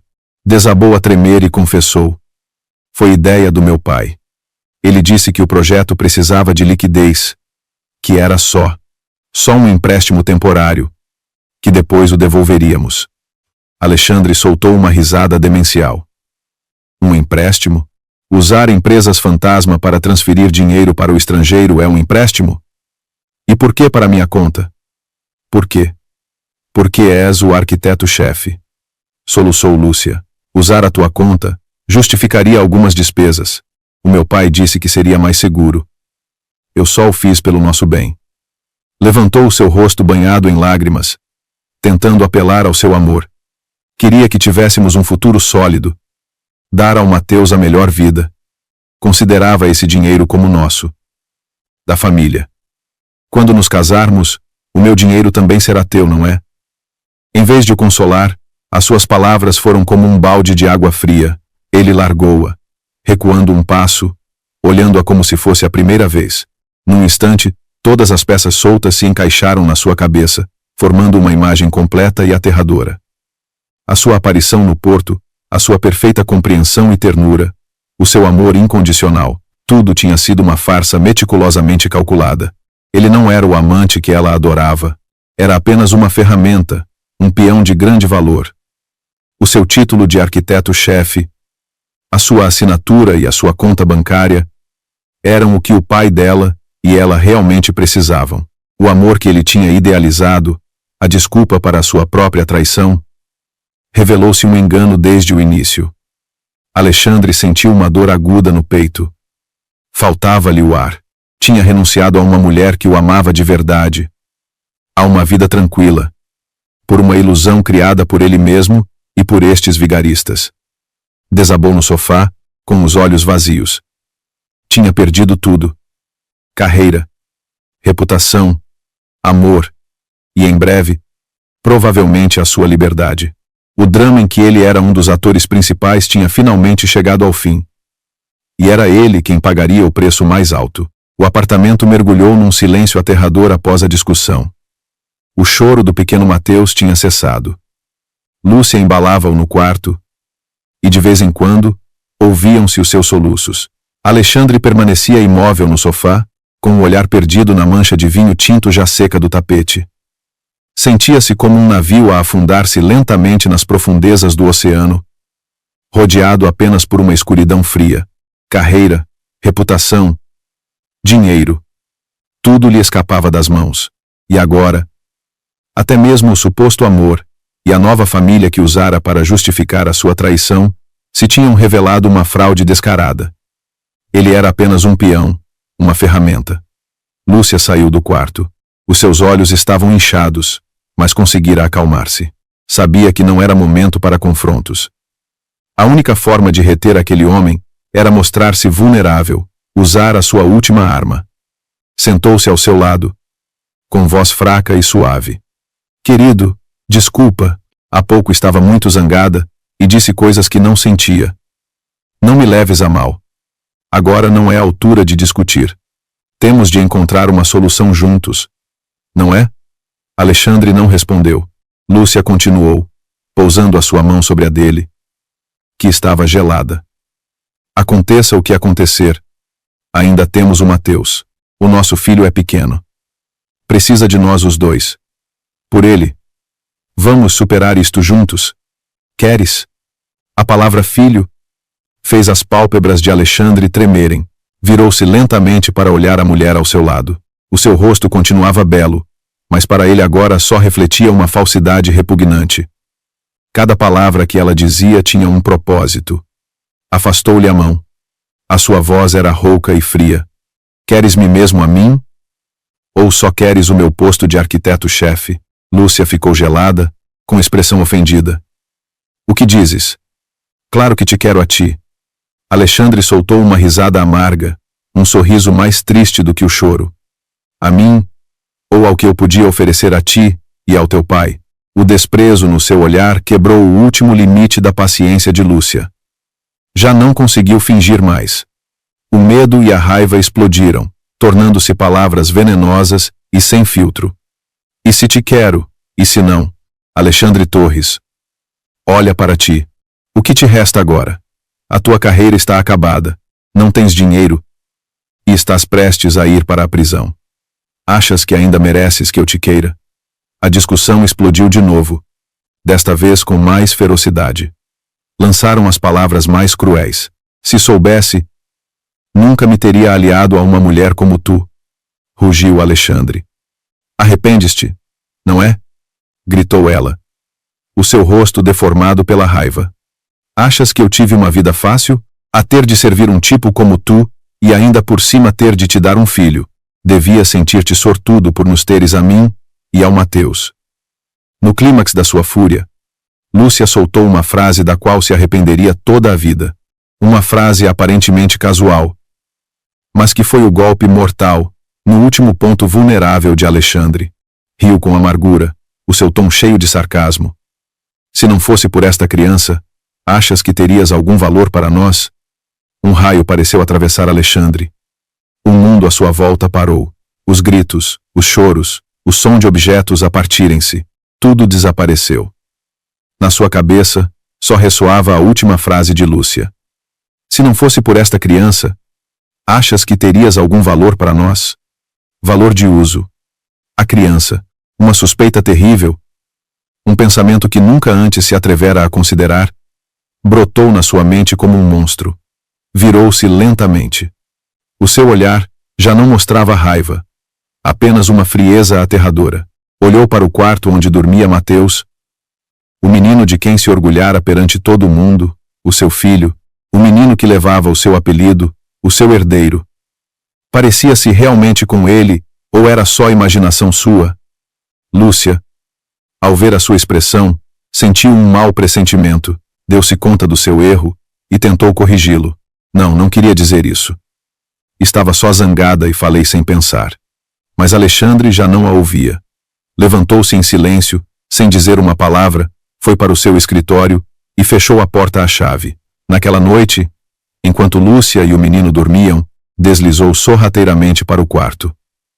Não olhou para a criança com os olhos de um pai, mas com os de um investigador. Com cuidado, recolheu alguns cabelos finos da criança da almofada e envolveu-os num lenço de papel limpo. Depois, arrancou um cabelo seu, segurou as 2 amostras na mão, o seu coração a bater com força. Tinha de saber a verdade. A qualquer preço, tinha de saber esta última verdade. Os dias seguintes decorreram numa atmosfera infernal. Alexandre e Lúcia não trocaram uma palavra. Ele movia-se pela casa como uma sombra, enquanto ela vivia com medo, sem se atrever a perguntar o que ele fizera naquela noite. Alexandre passava a maior parte do tempo em frente ao computador, não a trabalhar, mas a atualizar constantemente o seu e-mail pessoal. Estava à espera do veredicto final sobre a sua trágica vida.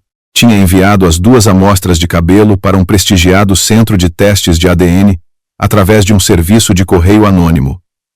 Prometeram-lhe os resultados em 3 dias úteis por e-mail. Cada segundo de espera era uma tortura. Não conseguia dormir.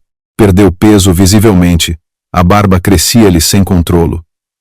Parecia ter envelhecido 10 anos. De vez em quando, olhava inconscientemente para Mateus a brincar. Tentava encontrar algum traço familiar na cara da criança, algo que se parecesse com ele, mas quanto mais procurava, mais estranho lhe parecia. O seu sorriso, o seu olhar, nada se parecia com ele. Na tarde do 3º dia, enquanto estava sentado, ausente, apareceu uma notificação de um novo e-mail no ecrã. O coração de Alexandre parou. Remetente: Centro de Genética Forense.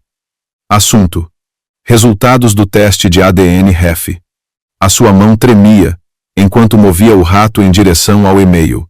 Respirou fundo, reuniu toda a sua coragem e clicou. Havia um ficheiro PDF em anexo. Abriu-o. O relatório estava apresentado de uma forma científica e fria.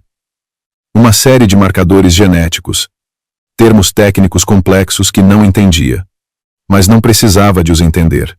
Os seus olhos fixaram-se na conclusão final, a negrito e cuidadosamente enquadrada. Análise e conclusão. Com base na análise de 24 marcadores genéticos STR, a comparação entre a amostra do suposto pai, Alexandre Torres, e a amostra da criança, Mateus Mendonça, mostra discrepâncias em 15 loci genéticos. De acordo com os padrões de identificação genética, chegamos à seguinte conclusão: a amostra do suposto pai e a da criança não apresentam relação de parentesco biológico paterno-filial. Não apresentam relação de parentesco. Essas poucas palavras foram como uma martelada na cabeça de Alexandre.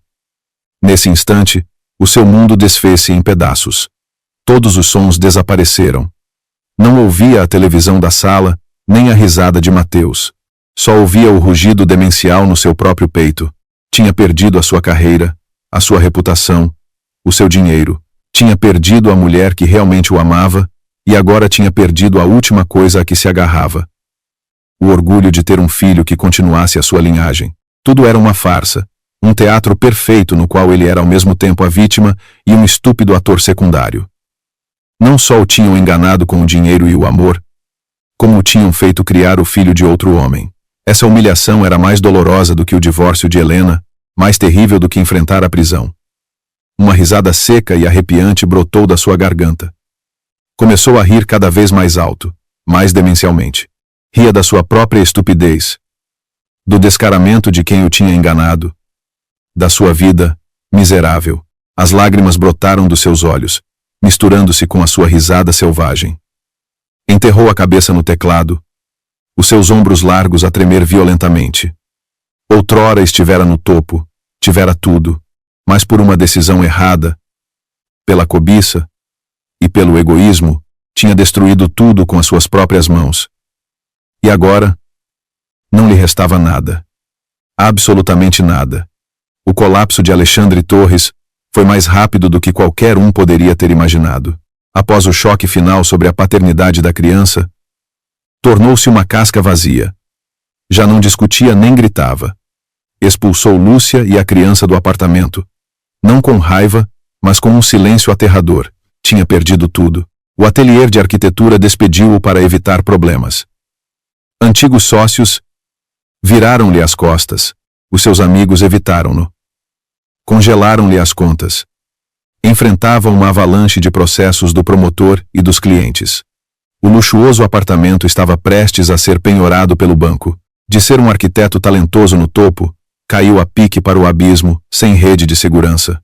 Nos seus dias mais sombrios e desesperados, quando nem o álcool nem os cigarros conseguiam aliviar a sua dor, a única imagem que aparecia na sua mente era a de Helena. Não a Helena de agora, a brilhante e inalcançável alma de seda, mas a Helena do passado, a esposa terna e compreensiva que sempre esteve ao seu lado nos momentos mais difíceis. Era a sua última tábua de salvação. Com as suas últimas forças, foi ao seu palacete. Já não vestia fatos caros. Apenas uma camisa amarrotada e desbotada. Calças descuidadas. Barba de vários dias. O cabelo despenteado e os olhos fundos e avermelhados. Parecia um mendigo. Nem sequer conseguiu passar o portão. O segurança olhou-o com desprezo e impediu-lhe a passagem. Teve de ficar do outro lado da rua, a esperar em silêncio, com a esperança de a ver. Esperou desde a manhã até ao anoitecer. Quando os candeeiros começaram a acender-se, o familiar Bentley preto finalmente regressou. Quando o carro parou em frente ao portão, correu na sua direção. Helena Vieira acabara de sair do carro. Ao ver o estado de Alexandre, não mostrou qualquer surpresa, como se o tivesse esperado. O seu olhar era tranquilo, sem a menor alteração.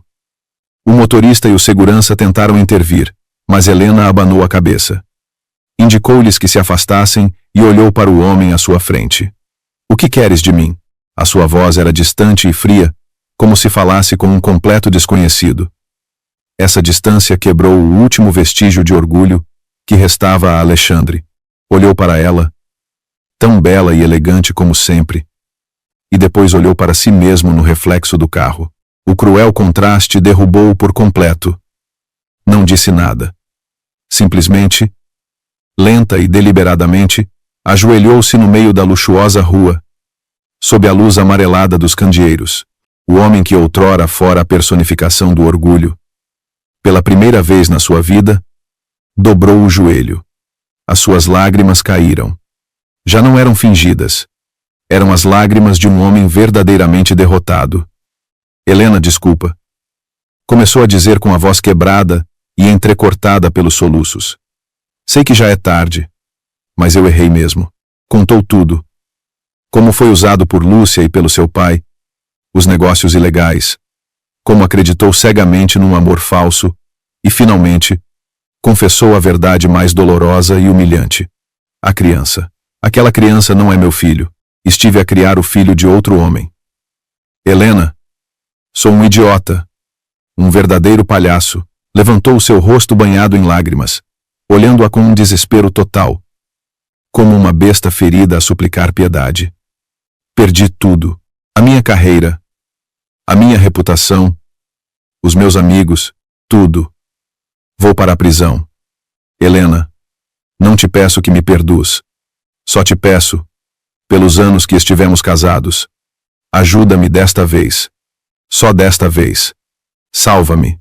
A sua súplica ressoou no silêncio, patética e fraca. Tinha descartado toda a sua dignidade com a única esperança de se agarrar a um raio de esperança da mulher que outrora abandonara sem piedade. Helena Vieira permaneceu ali em silêncio, ouvindo cada confissão, cada súplica de Alexandre. O vento noturno agitava suavemente a sua roupa. Nos seus olhos não havia o regozijo de um vencedor, nem a pena por um perdedor. Também não restava vestígio de ódio. Apenas uma calma extraordinária. Como a superfície de um lago depois de uma tempestade, plana e cristalina. O homem ajoelhado a seus pés fora outrora o seu mundo inteiro. Mas agora, para ela, não passava de um estranho digno de pena. Uma recordação desbotada. Falou lentamente. A sua voz clara e fria, desprovida de emoção. Levanta-te, Alexandre. Ela olhava, um brilho de esperança nos seus olhos. Helena, tu. Mas a frase seguinte dela aniquilou essa esperança. A tua queda de hoje não é obra minha. Nunca tive a intenção de me vingar de ti. Olhou diretamente nos olhos, a sua voz clara e articulada. Tudo o que estás a sofrer é a consequência da tua própria cobiça e das tuas próprias decisões. Tu escolheste trair. Tu escolheste o caminho ilegal. Tu escolheste acreditar em mentiras. Tu próprio destruíste a tua vida. Não culpes mais ninguém. Alexandre ficou mudo. As suas palavras não eram uma condenação emocional, mas uma verdade objetiva e cruel. Ela nem sequer o considerava um rival digno de vingança. Essa indiferença era mais dolorosa do que 1000 insultos.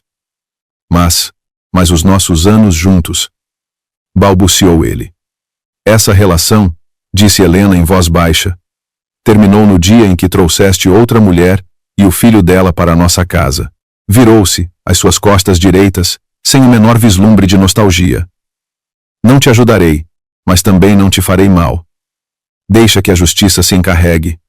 Quem comete um erro deve assumir a responsabilidade. Isso é o justo. Dito isto, atravessou o portão. A pesada porta de ferro fechou-se lentamente com um rangido seco, como uma lâmina que cortava o último fio que os unia. Alexandre ficou ajoelhado na rua deserta, uma figura solitária e patética. Sabia que tudo tinha realmente acabado. Uma semana depois, teve lugar a audiência final do seu divórcio. O ambiente na sala do tribunal era solene e frio. Não houve discussões dramáticas, nem acusações lacrimosas. Tudo se desenrolou de forma rápida e ordenada. Helena, como requerente, sentou-se com as costas direitas e o rosto tranquilo.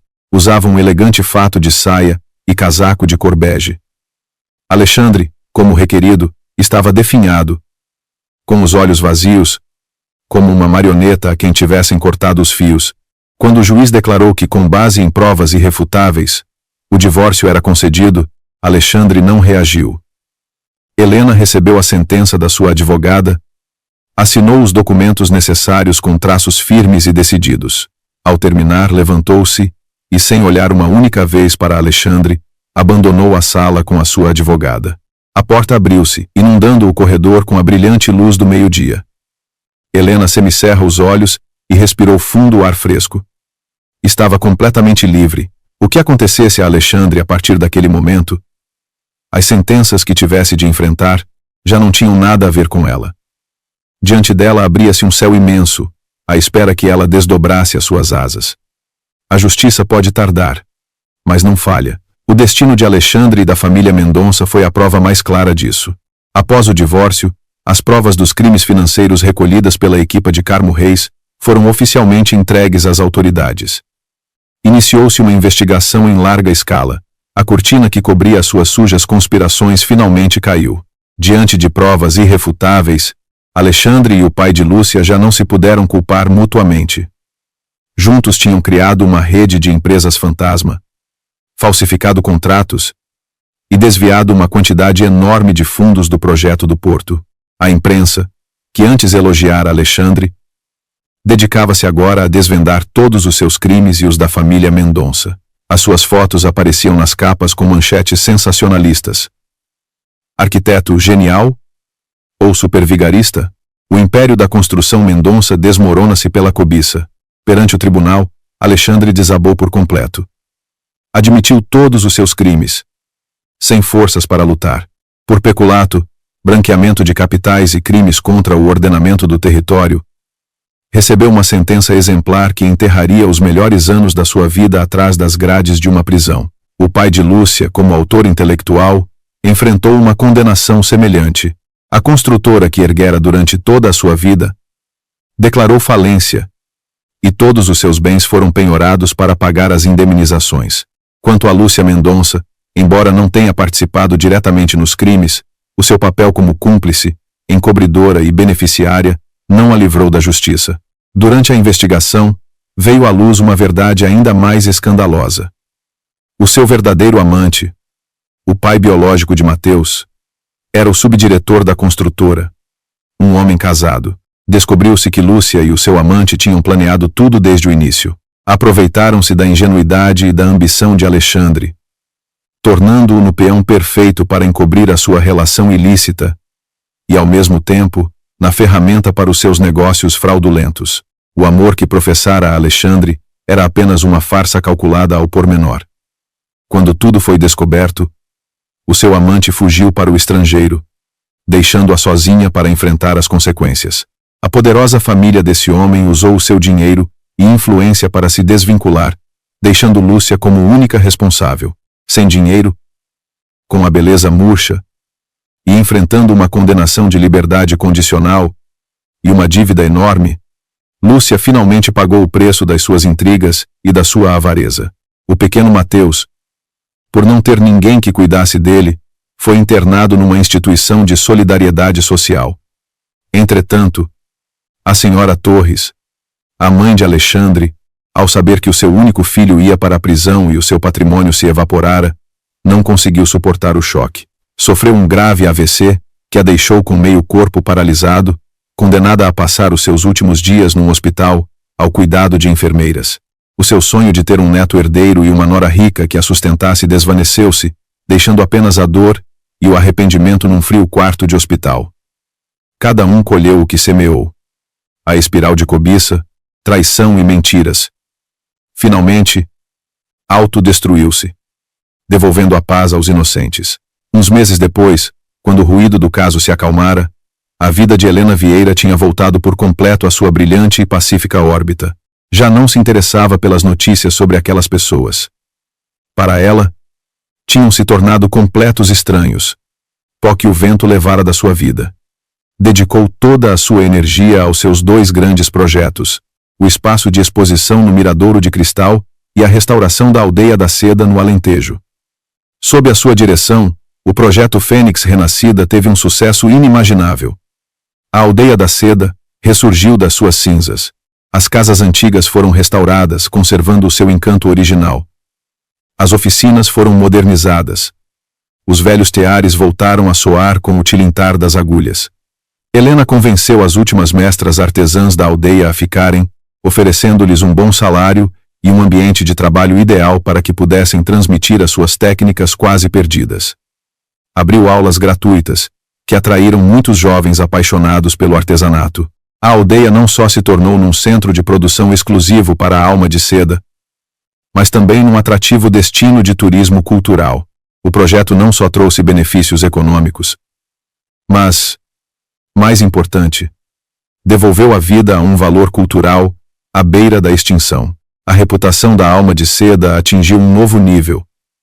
Não apenas uma marca de luxo, mas uma marca com consciência e um profundo valor humano.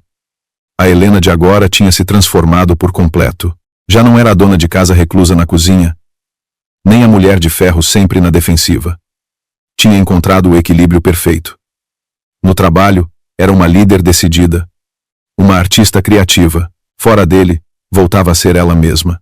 Dedicava tempo a ler, a tomar chá, a arranjar flores.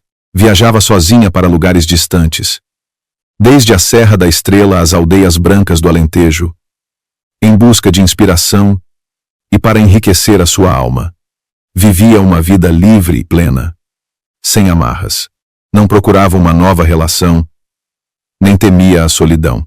Deu-se conta de que a verdadeira felicidade não provinha de um homem, mas da plenitude e da paz do seu próprio espírito. Tinha-se encontrado a si mesma, uma versão melhor, mais forte e mais feliz do que nunca. O outono em Sevilha é tão belo como uma aguarela. As folhas douradas das laranjeiras caem suavemente sobre os pátios antigos. Os arcos em ferradura refletem-se nas fontes serenas. Helena Vieira estava lá, numa viagem que combinava a supervisão de um projeto artesanal e a busca de inspiração para a sua próxima coleção. Depois de terminar o seu trabalho, ofereceu a si mesma uma tarde tranquila para passear pelos reales alcázares, um dos complexos palacianos mais famosos da Andaluzia. Usava um longo vestido de seda de cor azul celeste, o cabelo solto e uma velha câmara fotográfica analógica na mão. Evitava as multidões, escolhendo os caminhos mais solitários, sentindo a delicada harmonia entre a arquitetura, a vegetação e a água. Enquanto estava numa pequena ponte, a observar os peixes coloridos num tanque, uma voz quente e familiar soou atrás dela. Se não me engano, é assim que um verdadeiro artista encontra a inspiração. Helena virou-se. Uma ligeira surpresa apareceu nos seus olhos. A uns passos dela, sorrindo suavemente, estava Ricardo Monteiro. Não usava fato de negócios, mas um casaco leve de cor cinza e calças informais. Parecia menos o presidente de um grande grupo e mais próximo e relaxado. Senhor Monteiro. Que coincidência. O senhor também em Sevilha. Ricardo aproximou-se e apoiou-se na balaustrada ao seu lado. Tenho um projeto de hotel boutique artístico aqui. Venho de vez em quando para o supervisionar e também para escapar da agitação de Lisboa. Parece que partilhamos passatempos. Não disseram mais nada, simplesmente contemplaram a cena em silêncio, mas não foi um silêncio desconfortável. Muito pelo contrário. Parecia que ambos entendiam e respeitavam o espaço um do outro. Um momento depois, Ricardo quebrou o silêncio. O seu projeto na aldeia alentejana. Ouvi falar dele. Um trabalho muito significativo. Não é apenas uma artista talentosa, mas também uma pessoa com um grande coração. Helena abanou a cabeça. Faço apenas o que acredito ser correto. A arte do bordado deu-me tudo. Devia fazer algo para retribuir o favor às suas raízes. Começaram a passear juntos pelos sinuosos corredores e pelos cuidados jardins. A sua conversa não girava em torno de negócios ou contratos milionários. Falavam da arquitetura mudéjar, do significado dos azulejos, de como a luz e a sombra mudavam sobre a água ao longo do dia. Ricardo possuía um profundo conhecimento da cultura e da arte. As suas interpretações eram sempre frescas e fascinantes. E Helena, com seu olhar de artista, via a beleza subtil, as emoções ocultas em cada canto que uma pessoa comum poderia ignorar. Eram duas almas afins que encontravam no outro uma compreensão e uma ressonância que não precisavam de muitas palavras. Ao passar por uma sala de tapeçarias, Ricardo parou em frente a uma que representava um leão, uma águia e um veado, símbolos da nobreza e da fortaleza. Olhou para Helena, o seu olhar profundo e sincero. Ao vê-la hoje, entendo verdadeiramente o significado da palavra elegância. Não provém da roupa de marca ou das joias caras. Provém da fortaleza depois de ter superado a tempestade, da paz depois de ter deixado ir o rancor. Senhora Vieira, admiro-a profundamente. As suas palavras não eram um flerte vazio, eram um reconhecimento, um respeito que nascia do coração. Pela primeira vez, um homem via através do seu interior. Admirava-a não por ser a rica alma de seda, mas por ser simplesmente Helena Vieira. Uma sensação quente e suave espalhou-se pelo coração de Helena. Sorriu levemente, um sorriso verdadeiramente radiante, tão claro como o sol de outono. Obrigada, Sr. Monteiro. Não falaram do futuro, não fizeram promessas. Foi apenas uma tarde a passear juntos, a partilhar pensamentos sobre a arte e a vida. Mas uma delicada faísca, construída sobre a base da compreensão e do respeito, pareceu acender-se na tranquila e antiga atmosfera dos jardins sevilhanos. Helena Vieira, regressou ao seu palacete de Lisboa, numa tarde de fim de semana. A luz dourada do entardecer entrava pela grande janela, tingindo todo o espaço. Preparou um bule de chá de jasmim, cujo aroma puro inundou a sala. Ficou junto à janela, com a chávena quente na mão, a contemplar em silêncio o horizonte da cidade. Os arranha-céus continuavam orgulhosos, o trânsito fluía incessantemente. Lisboa continuava tão vibrante e buliçosa como sempre, mas a perspectiva de quem a observava tinha mudado por completo. Na sua mente, já não havia imagens de Alexandre ou Lúcia. Essas pessoas, essas histórias, tinham se tornado verdadeiramente o passado, como um pesadelo que, embora deixe cicatrizes, já não causa dor. Tinha aprendido a perdoar. Não a eles, mas a si mesma, para poder seguir em frente com leveza. Um pensamento fugaz sobre a tarde em Sevilha, sobre o homem de olhar profundo e alma afim, desenhou um leve sorriso nos seus lábios. Foi um encontro belo, uma possibilidade futura, mas não esperava nada, nem tinha pressa. A sua felicidade já não dependia de ter um homem ao seu lado. Pousou a chávena e subiu ao 3º andar, ao seu estúdio privado. O espaço estava sempre ordenado e tranquilo. O cheiro a seda nova e sândalo misturava-se, criando uma atmosfera que acalmava a sua alma. Aproximou-se de um cavalete vazio, onde repousava um bastidor de madeira de pereira preparado. Não escolheu sedas de cores vivas, mas tirou uma peça de seda branca imaculada da mais alta qualidade. Tão suave e lisa como a pele de um bebê. Com as suas mãos longas e delgadas, esticou cuidadosamente o tecido no bastidor. Cada movimento era perito e concentrado. O tecido branco ficou perfeitamente liso, sem uma única ruga, como uma página em branco, à espera que se escrevesse uma nova história. Sentou-se e abriu a sua caixa de fios de bordar. Centenas de bobinas de seda de todos os tons imagináveis, ordenadas e brilhantes sob a luz. Não se apressou a escolher. Simplesmente observou-as em silêncio, enquanto as ideias e as linhas começavam a formar-se na sua mente. O que bordaria neste tecido? Uma fênix de fogo a ressurgir? Símbolo do seu renascimento? Uma magnólia branca e pura? Símbolo da paz interior? Ou uma majestosa paisagem de montanhas e rios? Símbolo da sua liberdade?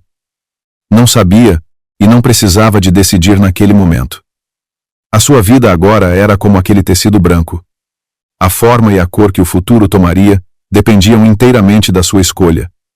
Das suas próprias mãos. Escolheu uma bobina de fio de cor azul turquesa, a cor da esperança e dos novos começos. Com dedos ágeis, enfiou a agulha de prata. Sob a cálida luz amarela, Helena inclinou-se, com as costas direitas e o olhar concentrado. Afundou a primeira pontada na seda branca e pura.